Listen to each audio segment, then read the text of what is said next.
Anybody else?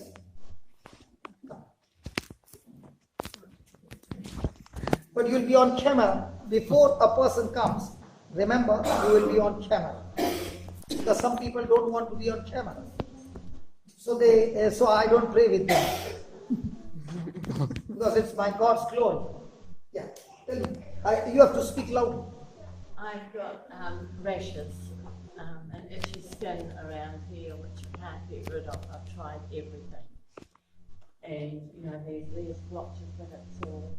It's rashes with skin problem. Rashes here. Rashes means skin problem? Yeah. Good. We can fix it up. Thank you. Now today's what? Monday. So we got up to Friday. How many days? 5. Tuesday, Wednesday, Thursday. 4 days. 4 days. 4 days. In this 4 days, can you meet us on Friday? Which place are we in Friday? Yeah, Sarah's house. Where's that place? How far? Calvin is very close. Thank you. Please. Okay, I'll give you the solution. Okay. In 2 Kings chapter 5, there is a man named Naaman, and he had leprosy. My question to you is leprosy more dreadful than your skin problem? Absolutely. Now, Naaman believed that Elisha would come and lay hands on him and heal him. So when he came to the door of a prophet, instead of Elisha coming, the servant came. And the servant said, my master told you to go and dip yourself in the river Jordan.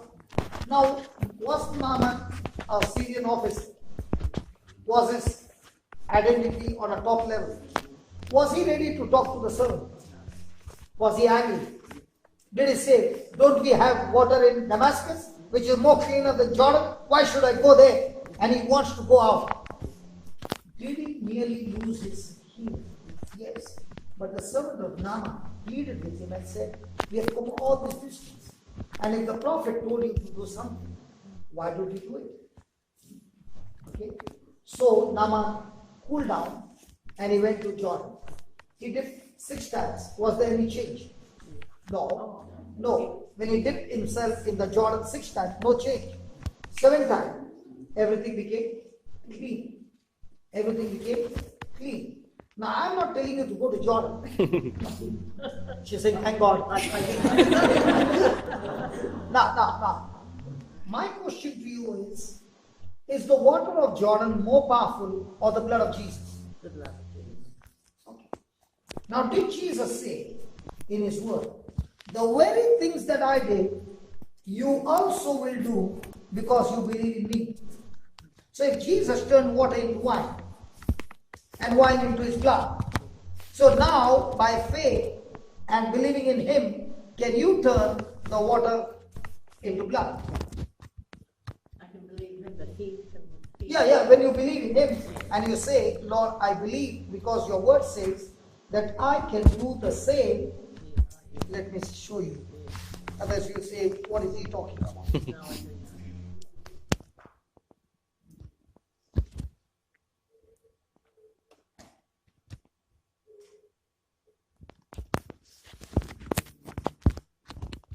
Verily I say unto you, John 14:12.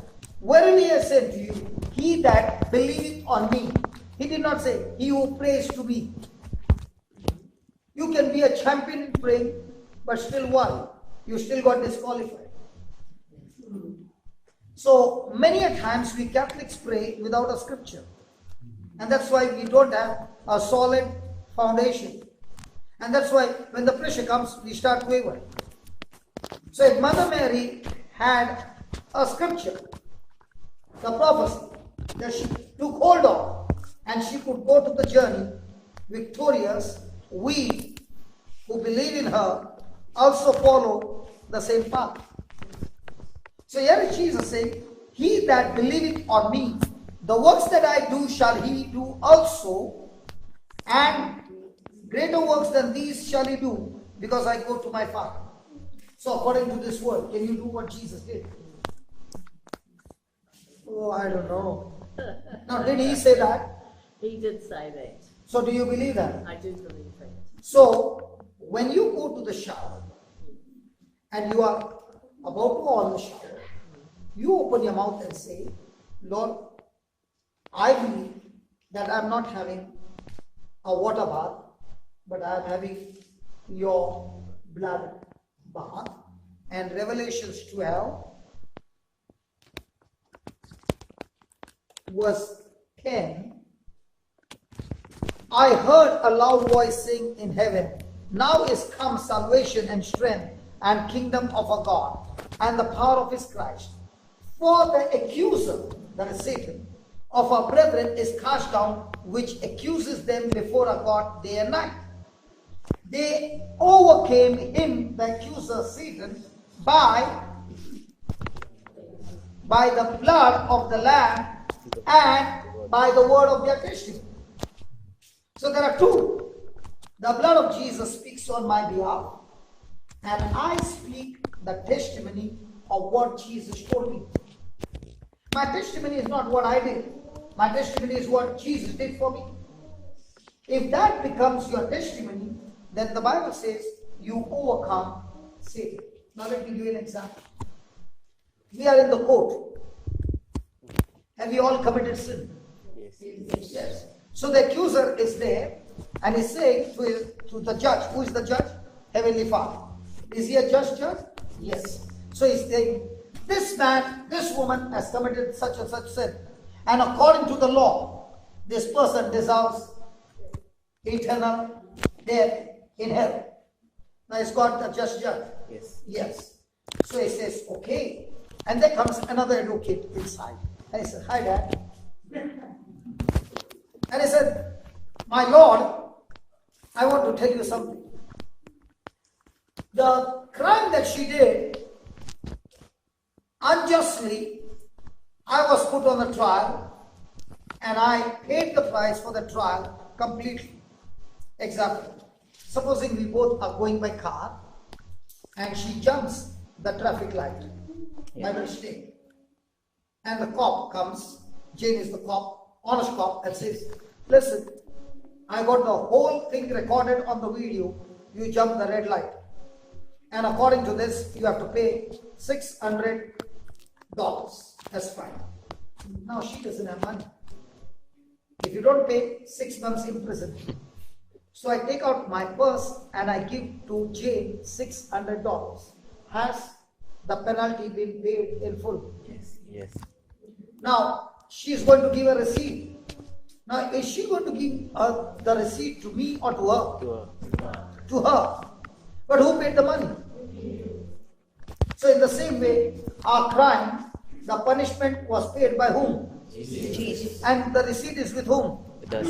Us. So we just made the payment and she started driving. Okay? This is a flying square. Yeah. And he gets a call, such and such car number registration so and so has jumped the red light. So he comes, whoa, and stops the car. And she says, oh my God, I have to pay one more time. And he says, here's the video. You have jumped the red light. Pay $600 or 6 months imprisonment. Now she's shivering. How many times I have to pay? I tell her, listen, don't worry. Just show him the receipt. So she opens the purse and says, officer, receipt. He reads the receipt and he says, payment done in full. Now can he punish her for the same crime twice? No. So the blood of Jesus talks on your behalf to the judge that what he is accusing of, I paid the price. The Father says, not satisfied. So when Jesus talks on your behalf and says, I shed my blood, I paid the price, I died for this person, and it's over. The dad says, no, it's not over, because I want two witnesses. Who is the second witness? She is the second witness. Read that. Let me read it again. And they overcame him by the blood of the Lamb and by the word of their testimony. So now what is she saying? Yes. Lord, the Bible says, by your blood and by my testimony. So my testimony of faith is, I am under the shower of your precious blood. And I put the shampoo. Now she's saying, Lord, it is not a shampoo, it's your blood on my body. And because it's your blood on my body, I'm staying under this shampoo, this blood, for 5 minutes. And when I'm standing on covered with this blood for 5 minutes, I'm so much rejoicing that this blood is going through the skin, killing that allergy, killing that spirit of infirmity right from the root. Yeah. Now, is she exercising her faith? Yes. Now, is faith moving the mountain? Yes. Is the Bible saying, you shall have whatever you say? Yes. So what is she saying all these tears? I got a rash, I tried everything, it doesn't work. Now what is she saying? Lord, I tried your blood, not tried, I applied your blood, and the Bible says, when I apply your blood kills the works of the devil, and my testimony is, I agree with that blood. Yes. So now, has Satan any chance over you? No. You have lost the battle because your testimony agrees with what Jesus did, not what you did.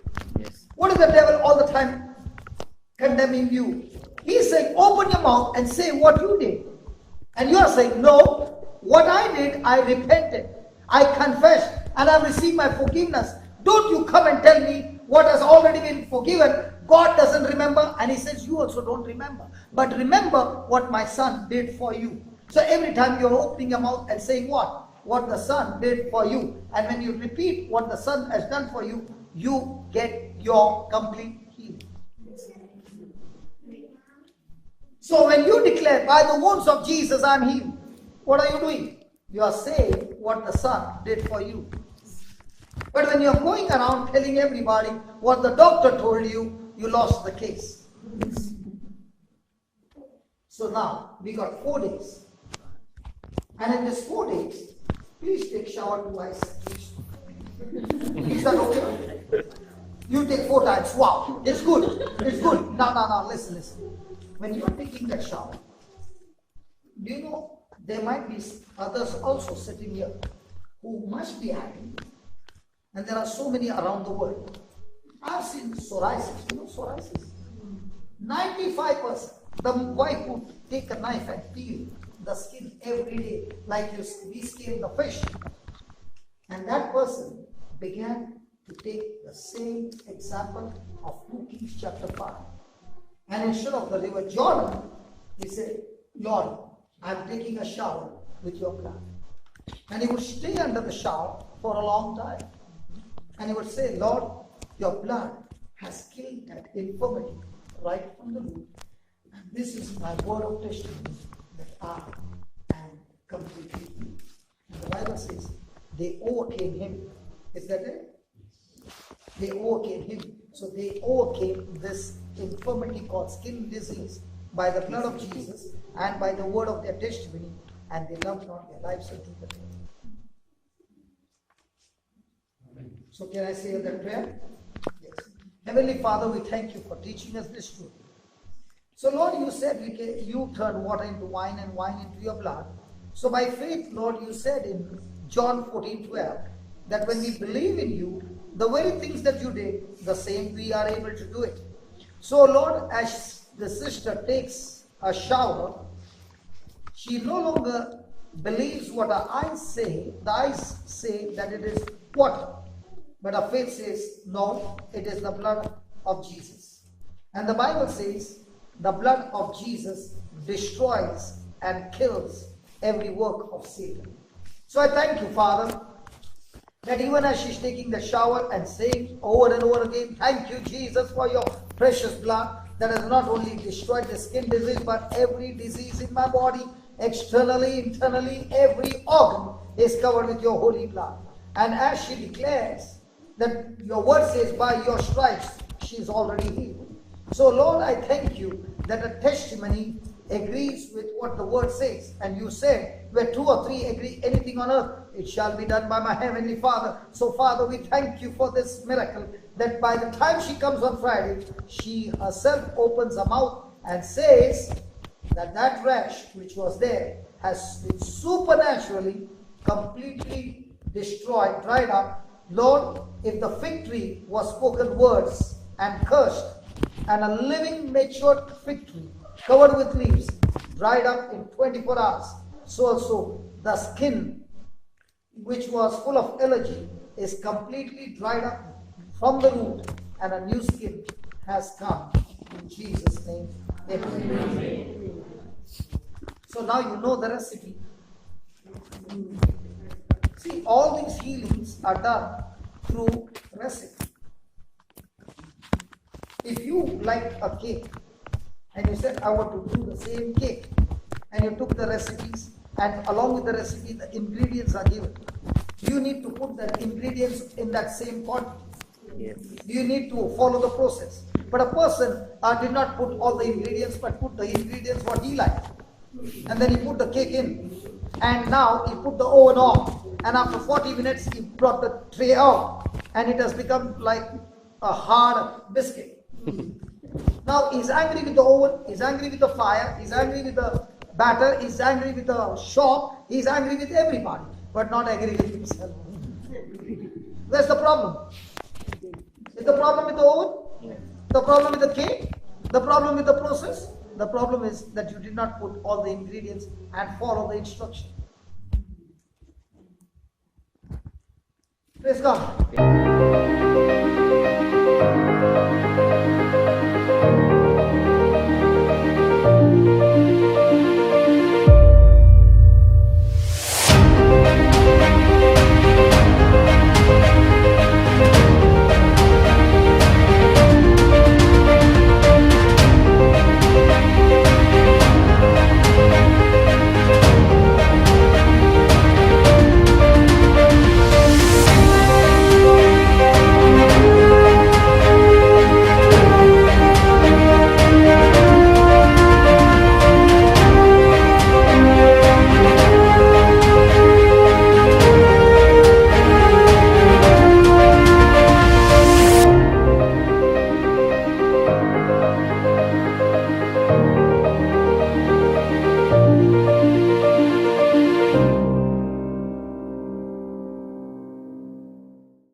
Torture the devil. How? Going and telling the people about Jesus, making them receive Jesus, and at the same time killing sickness, disease, and whatever people are troubled of. Can you hear me now, sister? Can you hear me now? You are a nurse, right? You're working in the hospital. Come here. We'll hear a testimony before we go. For a break. Is that good? Yes. And you have to say it loudly, okay? What's your name? Rosita, Okay, tell us, what was your problem?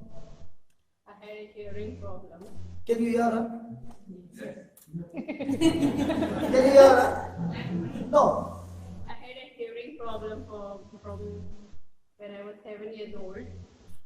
Can you hear that? She had a hearing problem when she was 7 years old. Then It kept decreasing and decreasing. it kept decreasing and decreasing. And yesterday I went and seen Brother Johnson and he prayed for me. Did I pray for you or did I teach you the word? Teach me how to pray. Did you hear that? Yes. Please don't go and tell anybody that brother prayed over me. No, I did not pray over you. I taught you the truth. I taught you the truth. Now, according to medical science, are you supposed to get your healing? Your condition of your hearing problem. What did the doctor say about that?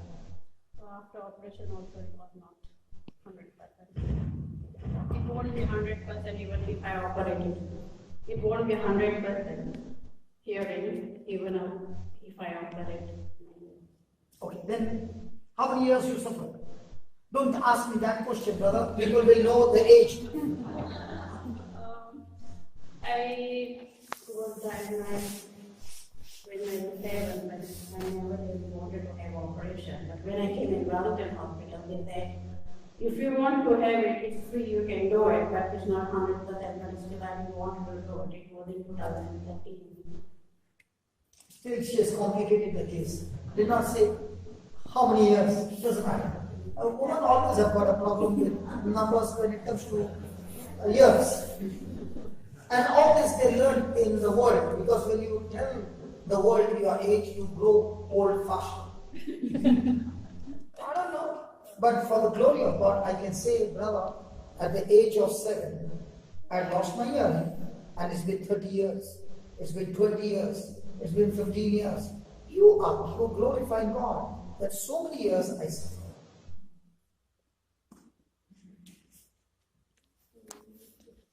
22 years. So you're 29 now. What's your age? I will calculate. If your age is 35, minus 7, 28 years. 28 years. Can you see other questions you ask, a woman can answer fast. But when it comes to this, okay.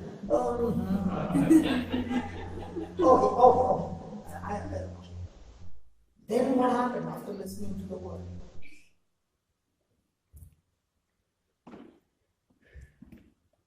I got healed.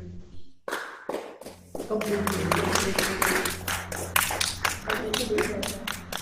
Now, how was the test done? We started in one room, I couldn't hear. I have to go down. Then he called me again. Okay, I'll explain to you. When we started, she could not hear from here to where Tina is sitting. Okay? Just 2 rows. Then, after rebuking the deaf spirit, okay, she began to hear. Then I said, you can see me directly.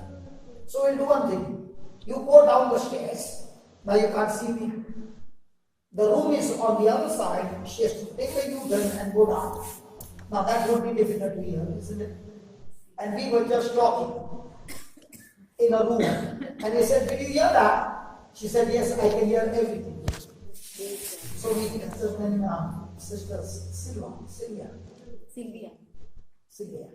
She said softly, please come out. And then we could hear the footsteps coming. And then they said, why did you come up? No, she told me to come up. Praise God. Now, tell me. Will her love for Jesus be the same? God has given to us gifts of the Holy Spirit. Those gifts are not to make us famous, but those gifts are meant to bring faith in a person and make Jesus famous. Amen. And when I saw her walking in, I said, wow. Are those your children? Can Mama hear now? So now even when you're whispering, Mama can hear. So now you've got to be very careful. Is Dada happy or Dada is sad? Is happy? Praise God. Thank you. Hallelujah. Father, we thank you, we praise you, Lord. The truths are amazing in the Bible. And your love is so intense that what you did for us through your Son Jesus is immeasurable love. And it is only when we understand this love, our relationship with you is made different. This is my prayer, Lord, that the word says, taste and see how good the Lord is. I also want to taste you more and more, Jesus. And there's only one taste that I want, and that is your love. Because this taste of love that you give us, it is only with this taste of love we are able to love others with the love that you gave us. So this is a prayer, Lord, that by the power of the Holy Spirit, give us the taste of this love. We ask you this in the glorious name of Jesus. Amen. Praise God. Praise God. Thank you, Jesus. Thank you, Jesus. So we take a break for 10 minutes and we are back.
Come, my sister.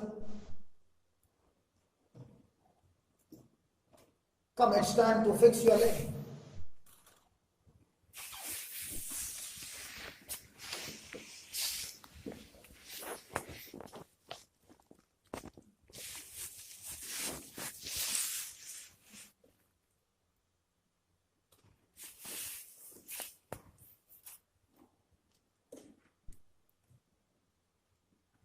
Give me Ephesians chapter 3, verse 20.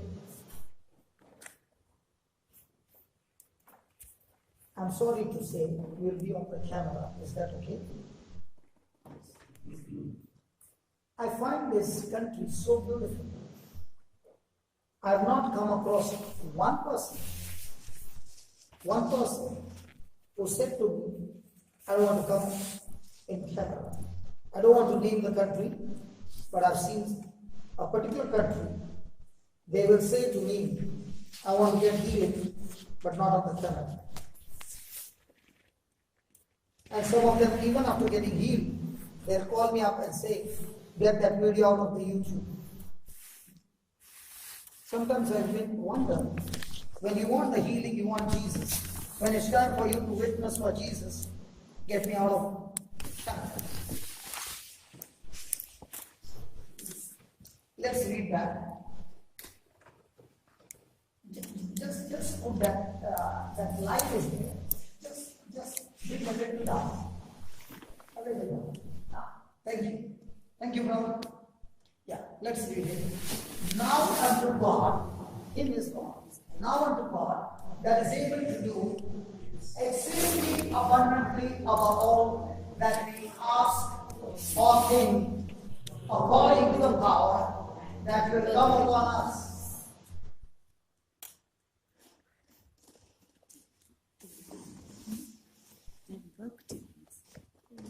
The power that will come upon us. That worketh in us. That worketh in us. Then why are you telling Holy Spirit, come now? Holy Spirit is no longer coming. He has come in and is in you forever. And this power is working for you, in you, when you think or ask according to His word. Amen. Now listen, is the power of God going to come upon you? Of course. Now the Bible doesn't say the power of God is going to come upon you. Are you baptized in Jesus? Indeed. So the day you got baptized, the Holy Spirit is in you. 3 days after you were born, 10 days after you were born, you were baptized. So from that time the Holy Spirit is in you. And He has never left you. I don't think so.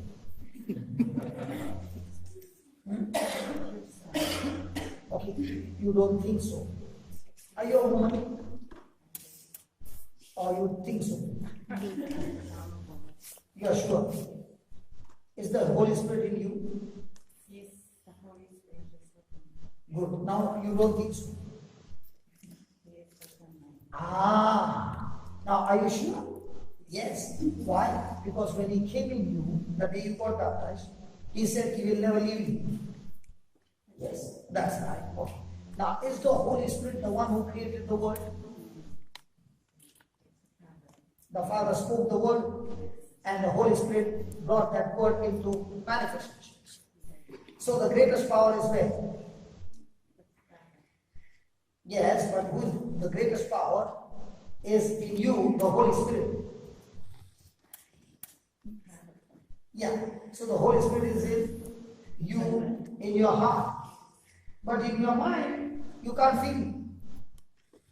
That's right. And the Lord says, this power is always working in you if you are asking and thinking is according to the Word of God. So you can't feel this power, but because God says this power is in you, are you ready to believe that? I think so. I hope so. Yes, or I hope so. It's true. Yes. Good. Now. But when you said, I hope so, I think so, now you're saying, no, he's there. On what ground you are saying he's there? Because it's written there. You should always have faith based on it is written. That's how Jesus fought the battle. When Satan came and spoke to him, he said, it is written. Yeah. When every time Satan said something, Jesus said, it is written. If Jesus said it is written, you also got to learn to say, it is written that the power of God is working in me. Did you hear that? Good. Yeah, that's good. Now, next one. He said, now to him that is able to do. Do you believe that God, the Holy Spirit, is able to fix your leg? I hope so. Yes, I believe. Don't you prom dancers. The next time any student proms the answer and make him stand on the bench. Okay. Do you believe the Holy Spirit created the sun, the moon, and the stars? So is it difficult for him to fix your legs? Of course not. I like your English now. Of course not. So you are sure? Sure. Okay. So are you sure that he is able to do? Does he have the ability to do? Good. So now to God who is able to do exceedingly abundantly above all you ask or think. Now let's see what to ask. Now look at this. What's your problem? Why are you using this way? Where's the problem? This side. I've had 2 operations You already finished. that have been misadventures. What did she say? She has had Come here, Tina. You are in the medical. Why are you shaking your head? Are you a nurse? No, stand here in between. Yes. She's the laughing. Yeah, then what happened? Okay, and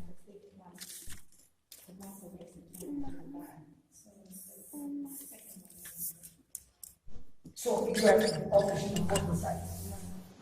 Which side? This side. So this one is the problem. Okay. So twice it has been operated and it did not work. So tonight is the 3rd operation. But let me tell you, tonight is the operation by not a doctor, but by God himself. You're right. And I want to say, Jesus never fails.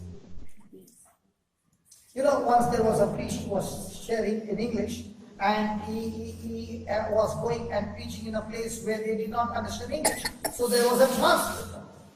So he said, Jesus never fails. So the translator said, when Jesus went to school, he never failed.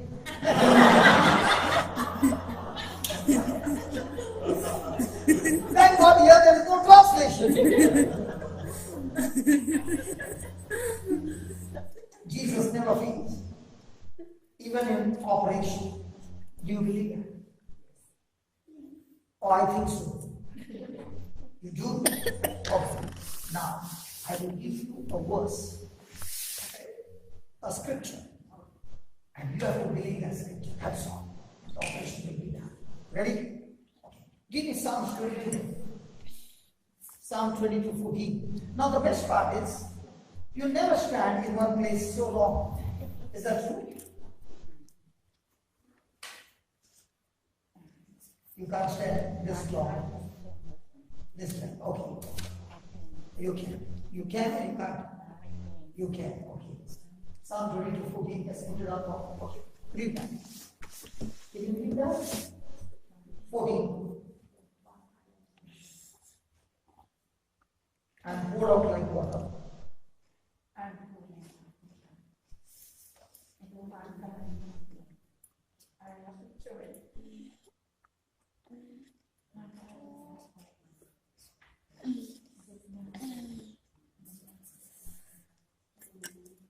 This is what Jesus is saying when he hung on the cross. He's saying, I love you so much that I took your place on the cross. And for your sake, his bones are out of joint, so that your bones and your joints are flesh tonight. Do you believe the exchange?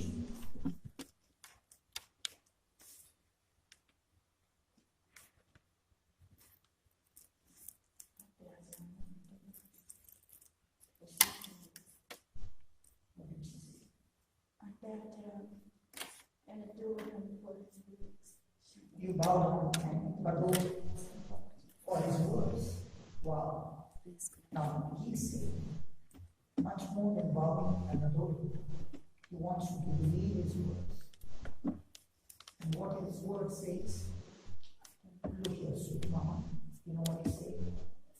I died for you. And right now, I'm going to make an exchange.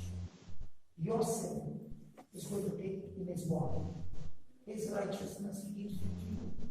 In the same way, your bone, which is damaged, he takes it in his body, and his healthy bone, healthy cartilage, healthy ligament, healthy nerve, healthy muscle is going to replace it in a matter of a second for you. Do you believe that?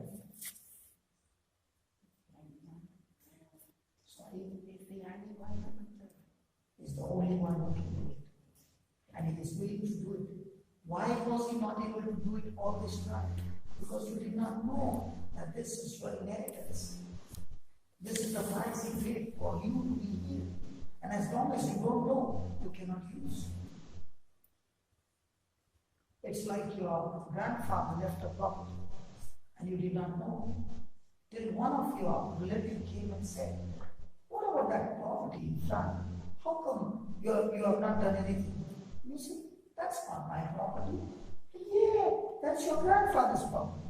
What do you say? I've got a document. And the moment you read the document, you say, that property is my inheritance. So I've come here to show you your inheritance for your use.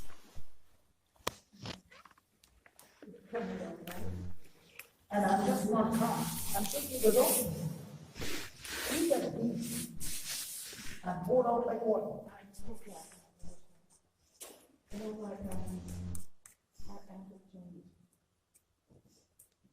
My heart is touched.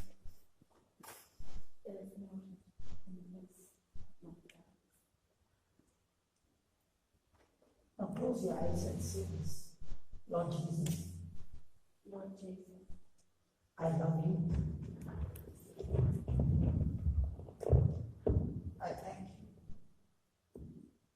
thank you for loving me so much. for loving me so much.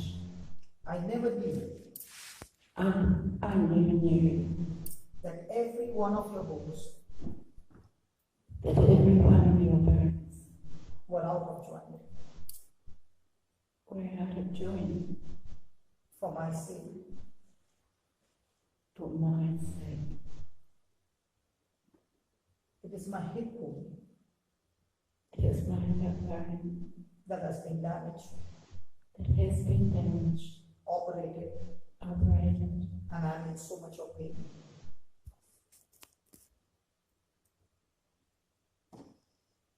And I am in so much of pain. I am not so much in pain. Lord Jesus, Lord Jesus, every one of your bones were out of joint. every one of your bones were out of joint. I cannot imagine I cannot imagine how much would be the intensity of your pain. how much would be the intensity of your pain.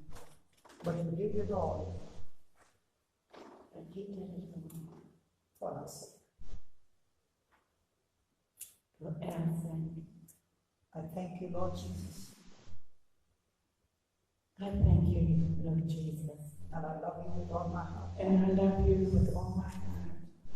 Right now I believe, I know I believe by faith, by faith, my damaged bone, my bones, cartilages, cartilages, ligaments, ligaments, tendons, tendons, nerves, nerves, muscles, muscles, you are taking it into your body, you are taking it into your body, and from your perfect body and from your perfect body that was wounded for me that was wounded for me is flowing a new bone is flowing a new bone and everything new, and everything new, and my hip and my hip is now completely replaced.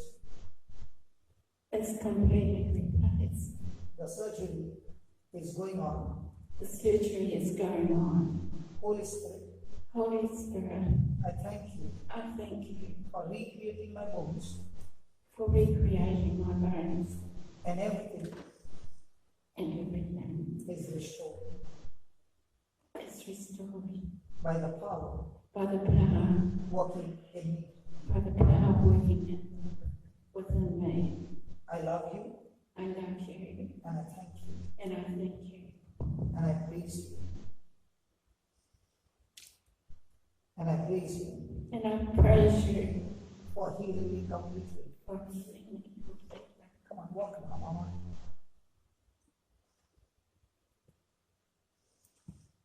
Keep walking. Keep walking.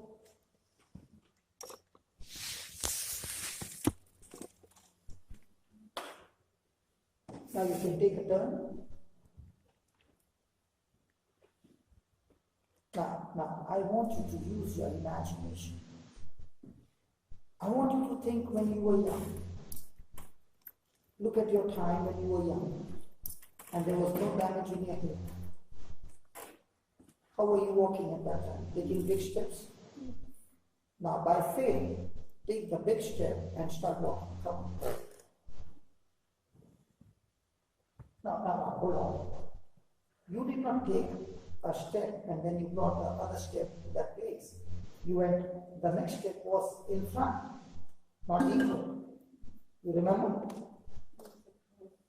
I want you to take that step by faith. One step, the second step is not equal, it goes ahead than the first step. Okay? Are you ready?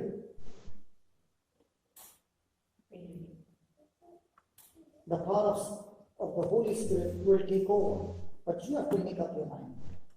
Because you are healthy by faith, take that step. One, the second step doesn't come equal, it goes ahead to the one step. I'll show you this way. You are walking. No, you're walking this way. One, 2. 1, 2. Did you follow? Take your time, and keep thanking the Holy Spirit. And then, after you have taken your time, then let's step out in faith. And you will see the crazy miracle. Are you ready? Go ahead. Wow! Wow! Wow! Thank you. Thank you. Thank you. Thank you. It's getting clearer. It's getting easier. I know that. It's getting more and more easier. Yeah. Come on. Again. Take your time. This is how it works. The power is within you, waiting to work for you, only when you change your thinking. Go back when you will come. Come on. Look at yourself. Hold on. I know you want to walk. Hold on. Close your eyes. Look at the moment when you were dancing on the day you married. My husband's died. Okay. I want you to think on that day when you got married and you were dancing. Close your eyes. Imagine your feet moving in all directions. And the Lord is restoring that feet just like that. Keep thanking God. That's the Holy Spirit. Thank you. The surgery is going on. It's getting easier. And I'm not just looking at this. I want it absolutely clean. Because Jesus will pay the price for me. And you are able to pay the price. Tonight is the night of my miracle. I receive it. I am establishing my faith in my soul. My soul is saying, I need a surgery. But my heart is saying, Jesus' bones were out of joint so that my bones are completely healed. So I'm ready to renew my mind. I'm going to walk now, strong, bold, and with faith. Come on, here we go. Thank you, Jesus. Thank you, Jesus. Thank you, Jesus. Thank you, Jesus. Thank you, Jesus. Thank you, Jesus. Thank you, Jesus. Oh, wow. Thank you, Jesus. Thank you, Jesus. Thank you, Jesus. Now tell me, from the first round to the second round, has it become easy? Yes. And one day. Yes, come on, let's go. I'm going to walk with you one more round, and then you walk with Jesus. Okay? Yes. Here we go. 1, 2, 3. Thank you, Jesus. Say that. Thank you, Jesus. Come on. Wow. Thank you, Jesus. Thank you, Jesus. Praise you. Thank you. Now you're on your own. Come on.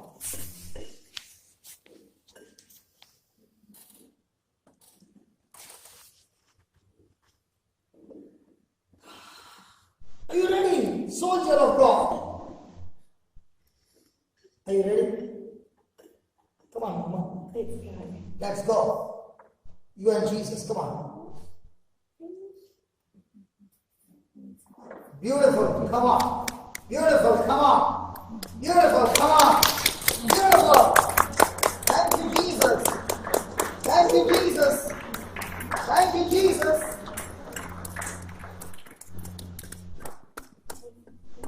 Yeah, you can turn.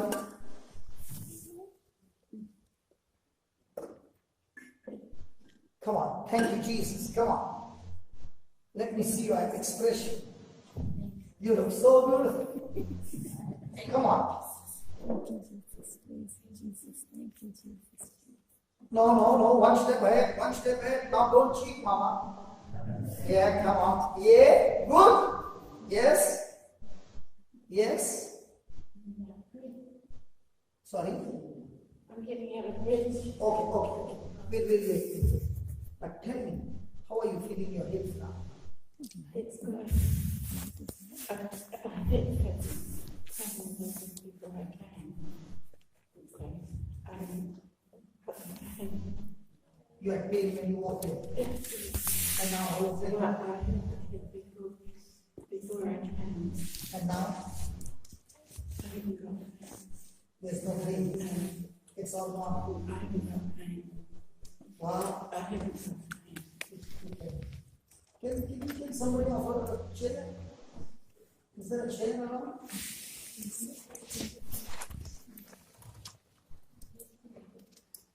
Yeah, it's got, Maxi's got. Yeah, yeah. The Maxi's got. Just keep it this. Please. Yeah, you can relax.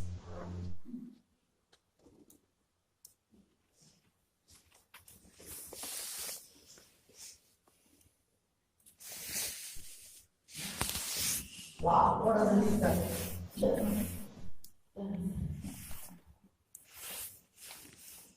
Now tell us, how much of pain is there in your hip? No pain.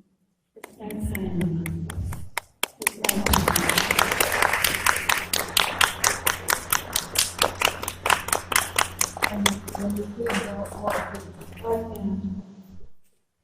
When we were standing sick and praying, what I prayed, my knee, one of the operations, Started moving. made me not need. The knees turn to each other. Sorry. The knees turn to each other. When we were praying, what happened? The not knees, the knees turn to each other. Okay. One of the operations made me not need. When she had the surgery, after that it became happening. So they were facing each other. Okay, then When we were standing here, I could feel it coming away from me and standing straight again. I told you, he is an excellent surgeon. and no doctor on this earth can operate you standing. And no doctor can operate your leg standing. And that too, when you're standing, you don't even know the operation is on. I told you.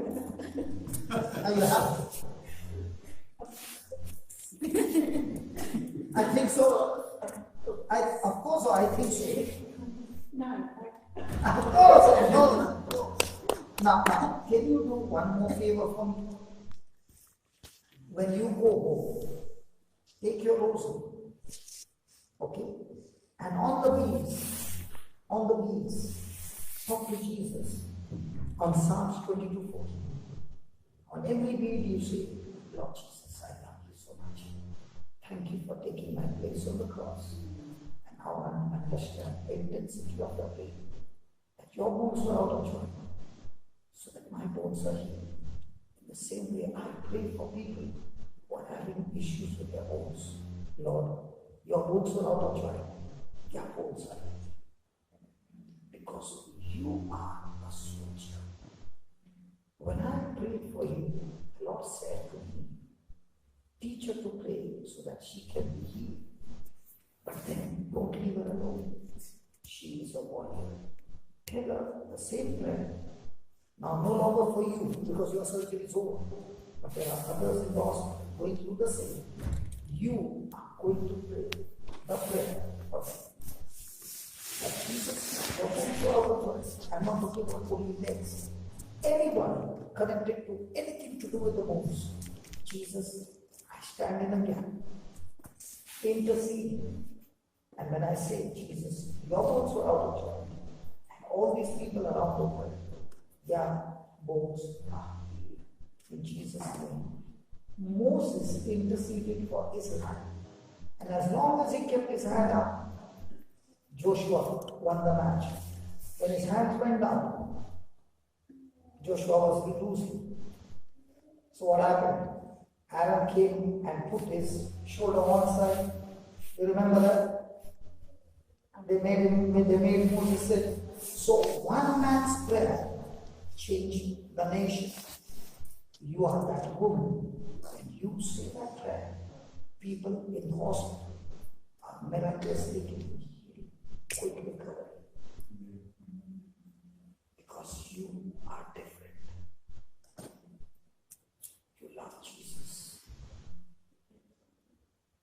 current? Yeah. You felt that power flow. Now, you are different. The anointing on your life is different. Please.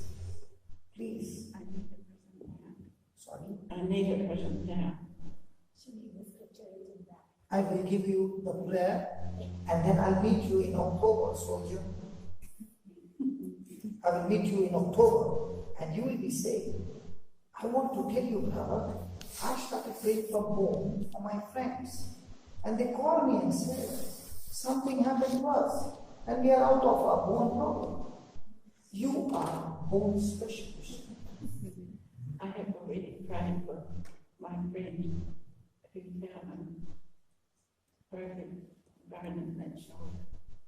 So tonight I give you the prayer and tomorrow you ask your friend, how's your shoulder? And she'll say, my shoulder is healed. It's a deal.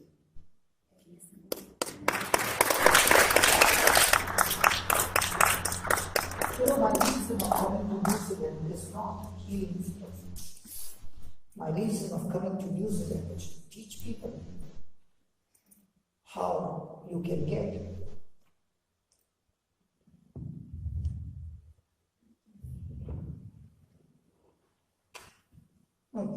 wrote only the scripture. She doesn't want the scripture. She wants the prayer. Okay. Now tell me honestly, by this one testimony, how many of you believe that the power is in you, but the power is able to work only when your thinking and asking is according to the word? She is a very, very prayerful woman. I don't know her. I've never met her. But I tell you, she prays from her heart. But she has been suffering because she did not know the inheritance, the document. The moment I showed her the documents, her knocked knees became still.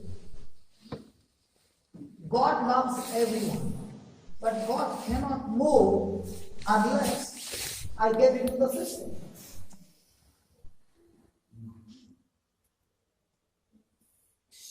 Sarah, can you please come in, please? Can you please stand? No. Can you put your hand on my shoulder? Come on. And can you sing now? That song.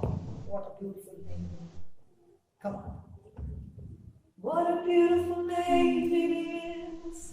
What a beautiful name it is. The name of Jesus Christ my King. What a beautiful name it is. Nothing compares to this. What a beautiful name it is. The name of Jesus. What a beautiful name it is. What a beautiful name it is. The name of Jesus Christ my King. What a beautiful name it is. Nothing compares to this. What a beautiful name it is. The name of Jesus.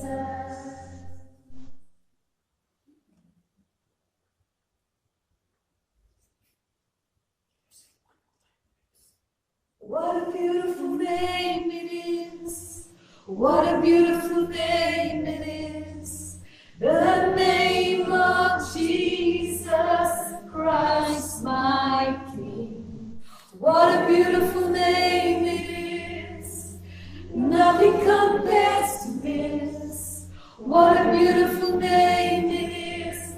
The name of Jesus.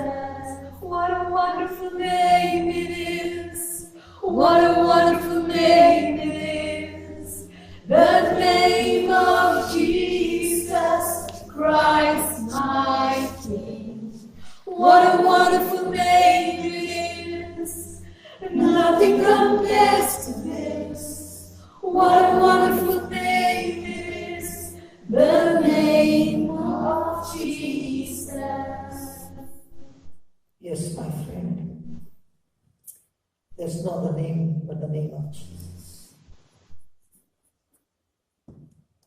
And the same Jesus who worked this miracle in this mama's life, the same Jesus in you is working a miracle for you. All you do is believe. Believe in His word. Father, as I stretch my hand, the same hand that the anointing came upon this mama, that the anointing in her began to work. As I stretch my hand, O Lord, your power in that one who is watching right now. I'm speaking to you, my friend. Every infirmity in your body right now has been destroyed. You have been delivered and set free completely. I declare by the stripes and wounds of Jesus, you are completely healed physically, mentally, in your relationship, in your marriage, in your finances, in your children, in every area of your life. You are free from every slavery of addiction and sins in the name of Jesus. The power of the Holy Spirit setting you free. The Bible says when the person repents and turns to the Lord, the Spirit of the Lord brings liberty. Now the Lord is the Spirit, and when the Spirit of the Lord is, there is freedom, there is liberty. The Spirit of God is here. We saw the surgery, and the same Spirit of God has completed a surgery in you and set you free in every area of your life. In Jesus' name, amen. The same Holy Spirit has anointed you tonight to study the Word, to understand and interpret the Scriptures like never before. The same Spirit of God is revealing to you the truths from the Holy Bible. And tonight, He has given you a passion, a gift of passion for the Word, a gift of extreme hunger and thirst for the Word. And the Holy Spirit Himself is your teacher. He will guide you into all truths, lead you into all truths, and teach you to fly like an eagle. In Jesus' name. Amen. Praise God. Praise God. Can we give the Lord a big hand?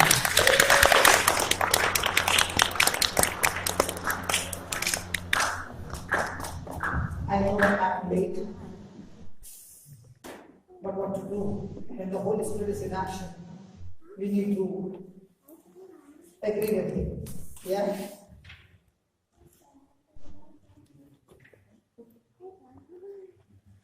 Praise God. And as you start using the Word, you don't need to sleep anymore. Okay?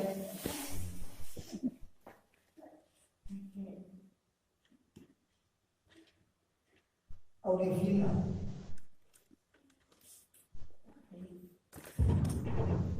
Please. And please. No pain. The knocking knees are being made straight.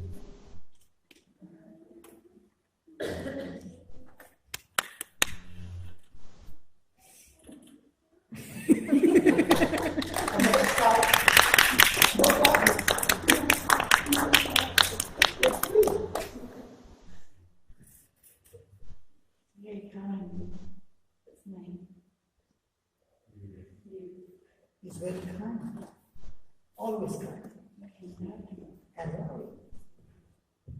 And loving us unconditionally. Praise God.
word.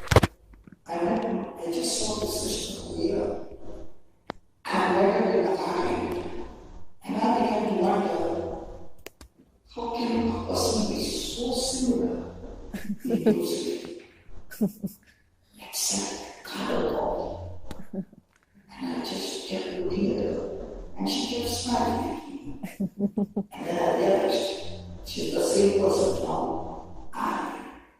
So I told her, I want you to tell the people what the Lord has done to you through the preaching of the gospel. And the same Lord is going to do amazing things in our life tonight.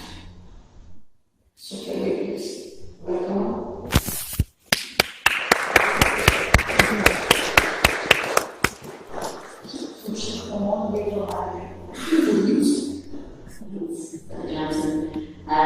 I didn't know I was going to be pushed on the spot.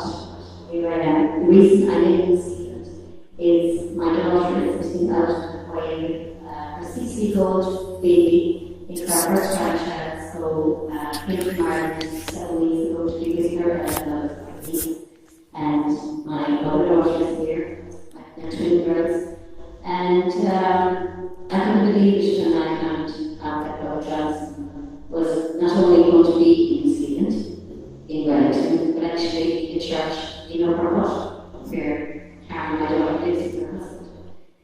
So my story, before I met Brother Johnson, a very, very good friend of his, a colleague called Alan Francis, lives in Ireland. He lives maybe 35 minutes away from where I live.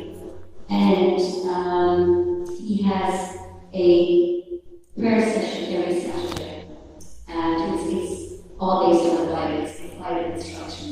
So a niece of mine went to it, and she was amazed. She was, wow, we just have to go and listen to this.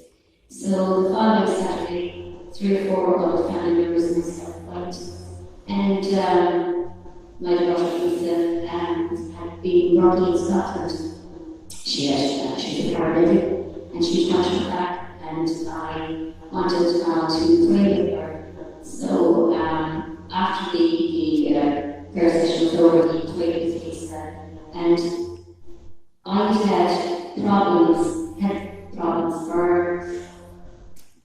29 years, actually. 29 years I suffered hugely with digestive problems. I had been tested for to see if I was celiac, but I wasn't. But I had still all the same symptoms, and every 2 years I'd have colonoscopy and gastroscopy, and the cells in my stomach were always inflamed. My stomach lining was always inflamed, and the doctor said I had to keep on having these tests on because one day this would change, and things would go wrong, and I was scared that I would take cancer. But I had huge problems. I had chronic fatigue, I had skin problems, and my main thing was, no matter what I ate, and sorry for this, I'm going to be through, the bathroom ruined my life. Constantly, day in, day out, 365 days a year. No matter where I went, I often had to leave a wedding function because once I had to leave, even though I would get as much as I could, everything gluten-free, it didn't make a difference. Being on holidays, being in hotels on holidays, and not being able to be through from one end of the day to the next. So at this point, I was just drawn to ask for prayer, and he handed me the Bible, and he asked me to read Genesis chapter 1, I think, first and maybe, and it was God basically made the world, and he made the seeds that had bearing fruits, or the fruit bearing, yes, and it was good. So he said, what did he say last time? It was good. So he said, God made good food. I said, yes, God made good food. Would he make bad food for you? Huh? No, he didn't make bad food for me. He just doesn't suit me. So he said, can you read that again? So I read it again, and the last time it was good. So God made good food. I said, yes. Would he make bad food for you? I said, no. I said, "You misunderstand me." I said, "The foods that we just so simply, so God made that food for you." So he said, "You know," and I was like, "Oh," it was like penny dropped. And I'm like, "No, actually, all food is good." He said, this is maybe 10:30 on a Saturday evening. He said, "From tomorrow, you bless every bite that goes into your mouth. And you thank the Lord, you praise the Lord." He said, "I want you to eat something that is going to normally be very, very sick. And you bless it and you eat it." I said, "Okay." It was just like, wow, I just eat there and there. So the following day, we were sharing lunch, and some family members with my mom, who's 92 now, and we went to the restaurant, and I ordered the gourmet burger with chips. And the family go, "What are you doing?" And I'm like, "I'm going to so enjoy this. You can't eat that. You're going to say, no." So quietly, I didn't shout out the restaurant, I blessed the food, and I thanked the Lord for it. And I sunk my teeth into this beautiful food. It was obviously rich, really tasty food. And for dessert, I had strawberry cheesecake. Oh my God, what are you doing? And I have never, ever looked back. Ever. Every day is like Christmas Day. I still eat. I mean, potatoes, which being from Ireland, we love our potatoes, we love our sauce. I couldn't eat it myself, you know, like eating poison. I would be just, double into most foods. I'm very, very used to that. The only thing is, I did put on weight. I was eating everything inside, but I was still eat. I can eat everything. I have no gluten free anything. I can go on holidays, I can go to restaurants, I can just cook normal foods. I can eat bread, and it's absolutely wonderful. So, as well as that, it brought the Bible alive. It jumped out. After that, it was, no, I didn't let it go. Yeah, okay. Alright, I'll read another page. Oh, yeah. Alright, this is a mess.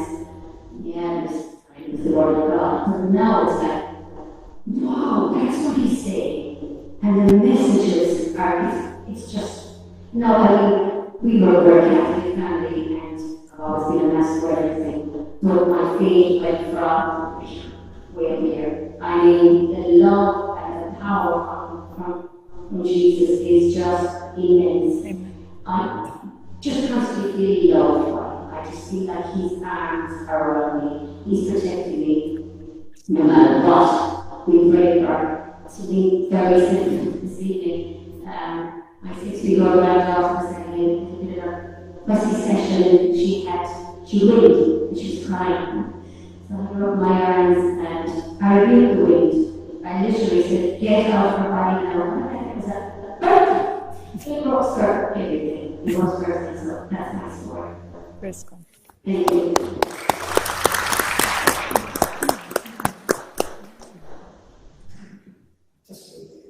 Wasn't the story good? After how many years? 29. 29 years. Just one scripture and understanding the truth. That what God said, it is good. It is good. Amen. No. Also Christian. It's all about healing of your body or other things about what healing as well. I definitely got an inner peace, huge inner peace, an acceptance of life, an acceptance of daily living. My husband and we do business, and obviously in business, there are things can go very wrong. But I don't get stressed out anymore. I don't get anxious. He still does. He does. But I just pray for him. And sometimes it makes a bit flippant. Don't worry, God will take care of it. He doesn't fall for the thing, but I believe, and I know that he's got our back. He's in control. You need to stay from this one episode, your whole understanding of As I said, it's like a penny dropped. It was like, blindfold was taken off. And I believed fully from the bottom of my heart there and then. That was it. There was no doubt. None. And that was it. And nothing since. With this, has the hunger for the word increased? Oh, absolutely. Absolutely. At home, we have a WhatsApp group, and sends your readings every day, and I get excited, whereas before, it's boring. But I know it, and I send it out to other people, and in our parish, parish bulletin, I do a prayer card. I started maybe 5 or 6 years ago, and I usually take excerpts, and I've done it this week actually. I'm doing it even though I'm here in New Zealand, but I do it for our parish bulletin at home, so they're going to do it this weekend as well. Yes. With this word now becoming fleshy, can you keep your mouth shut when you look at people you talk? No, I constantly tell people. I constantly tell people. And some people, I think the people that really knew me and knew the problems I had were amazed. But people that didn't know me before, I do, and I know God probably saying I had a powerful healing, and I think I know that. I do, but I talk to you guys, talk a lot. So in other words, you become food for Christ, like Paul was the food for Christ. A bit, yeah. Please know that I do talk a lot, so I do believe whenever I get a chance, I will pass on. You get a chance or you make a chance. Cool. Hallelujah. Hallelujah. Hallelujah. It is not about the body healing, it's about the body healing, giving you an understanding that the word is truth. Amen.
Just for a moment, you might come to church, listen to a fantastic preaching, and praise the Lord, and start screaming, and your pain is gone. Praise God. You got your healing, good. But when you went out, and then came the symptom again. Now what do you do? Do you implement the same word and you say, Lord, I thank you for your word, your favorite word. And I have not changed. Lord, speak. Listen. Or she did not want to speak. It just reminded me part of the story that I actually forgotten, but you are confirming this. I was healed on Saturday night, and the following Saturday I was cooking every day something that I normally had obligated to eat. And on Saturday, I had mushrooms. I cooked mushrooms, I would cook with the family.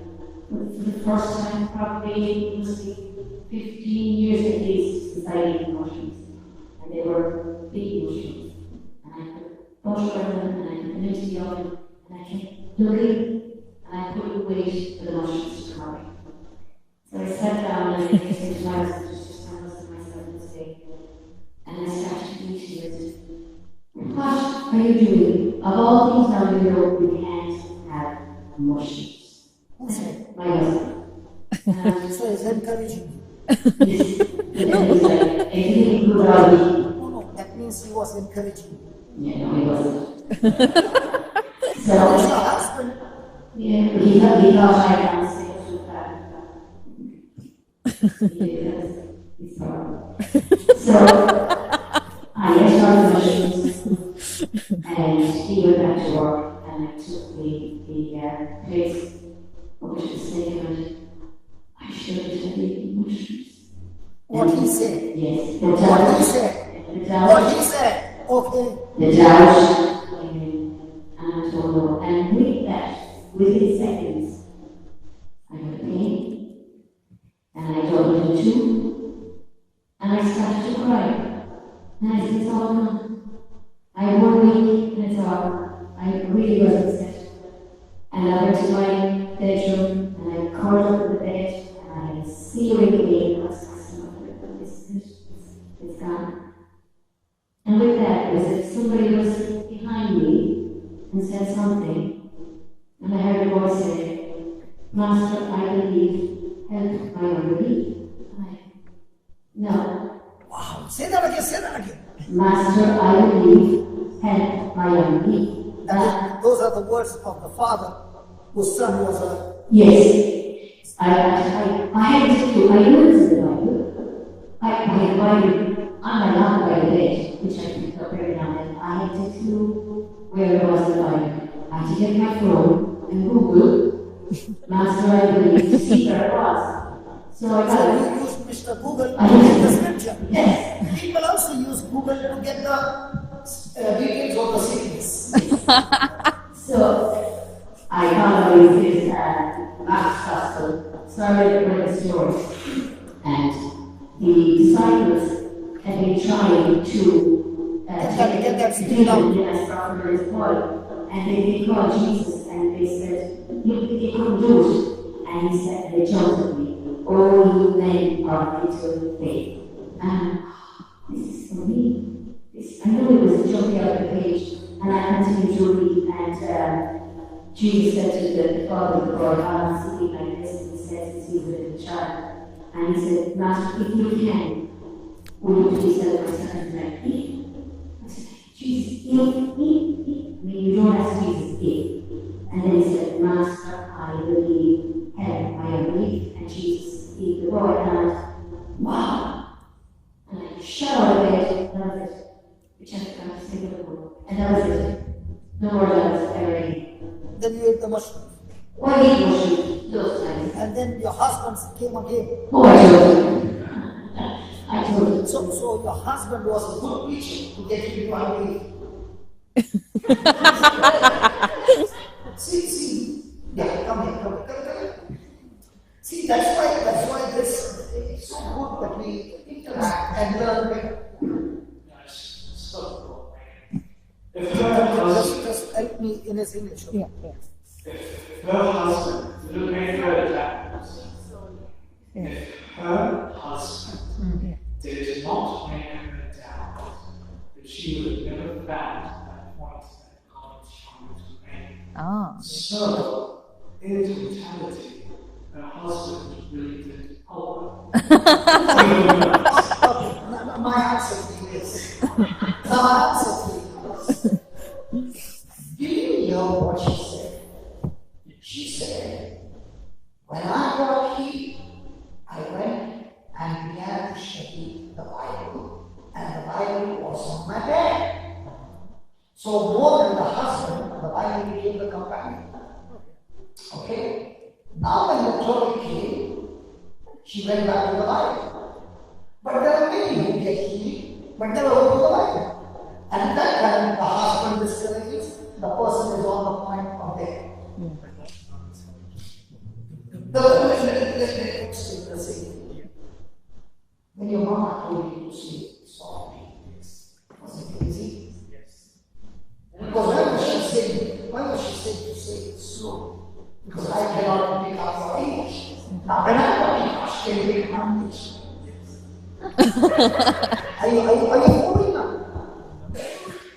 So when it is your situation, I can't pick up because we come in a different way of speaking. In the same way, she has spent a week, even after getting the healing, with the word. But there are many people who come, who get the healing, and they don't see them again. Okay? And at that time, many will come to discourage them. So you're saying when they're not like with the Bible and No, not read. or studies, and you say, "Oh, no, I don't want to do that," and then it's going to hope that people will come to discourage. Is that what you're saying? Yeah, because if she had not read that passage, which was already in Sequeira, she had read that passage, but she did not know where in the Bible it was. The word will speak to you when it's inside you. If she had not done it inside, it's like a computer, you're trying to search for software, not install. But when you put that search, the computer shows you where the software is. So she had installed the software, but she did not know where. That's the time the Holy Spirit comes to her help when she's in trouble, and the Holy Spirit brings to her attention that was. And now to get that software installed, to run that software, she goes to Mr. Google and asks, where is that child? She finds this chapter, and now when she's reading, she's not reading like a story. Every word is personal, and the Holy Spirit is talking to her. When the word talks to you, you begin to get your freedom. As long as the word doesn't talk to you, there's no power. Now, when does the word talk to you? The same way when you have a bad experience and somebody has told you about something bad. For example, somebody tells you when you walk out, there's a particular tree at 4 o'clock in the evening. If you stand under the tree, something wrong happens. Okay, you were just standing under the same tree, you did not even realize. And at that time, something happened right before your eyes. Something bad happened right before your eyes, and you took it to watch. Do you remember the incident at 4 o'clock? What was said?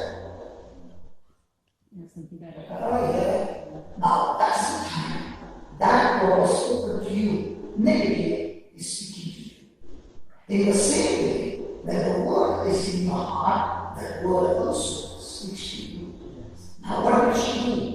She did the same word, and she began to study it.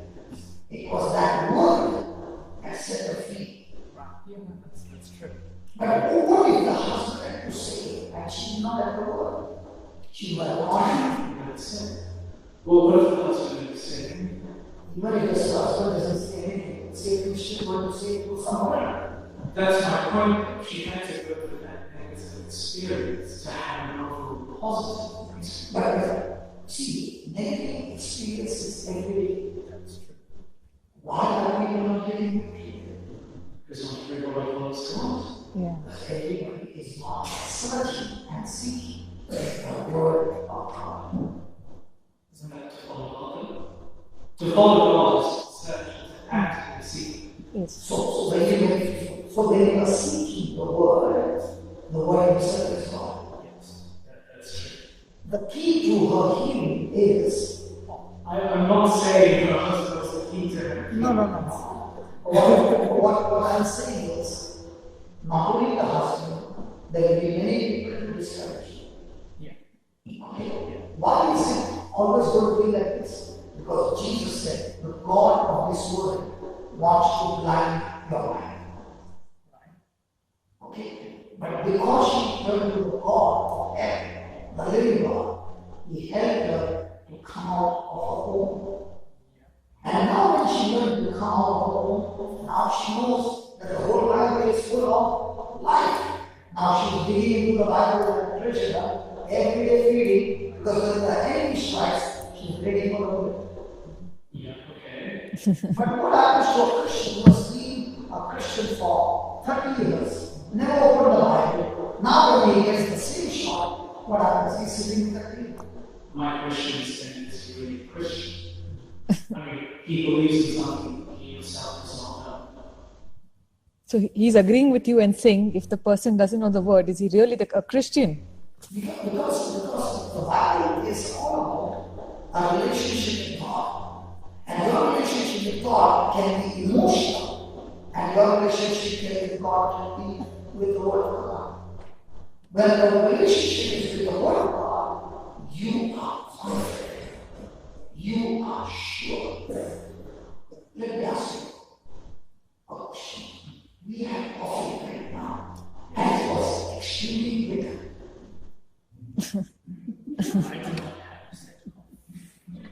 I found a reason the coffee is bitter. Is it bitter everywhere? Yeah, everywhere it is. But then you put sugar in it, does the coffee become sweet? Yeah. If you put a good quantity of sugar, will it become sweet? Yeah. Now you need to pray, God, please, I put 3 spoons of sugar on, please let the coffee be sweet. I think that's also fair. Because you know it surely becomes sweet, because that's the problem of sugar. In the same way, when a person understands the word of God, he begins to understand, applying this word will change the situation in my favor, but that's what the word of God says. Are you following me?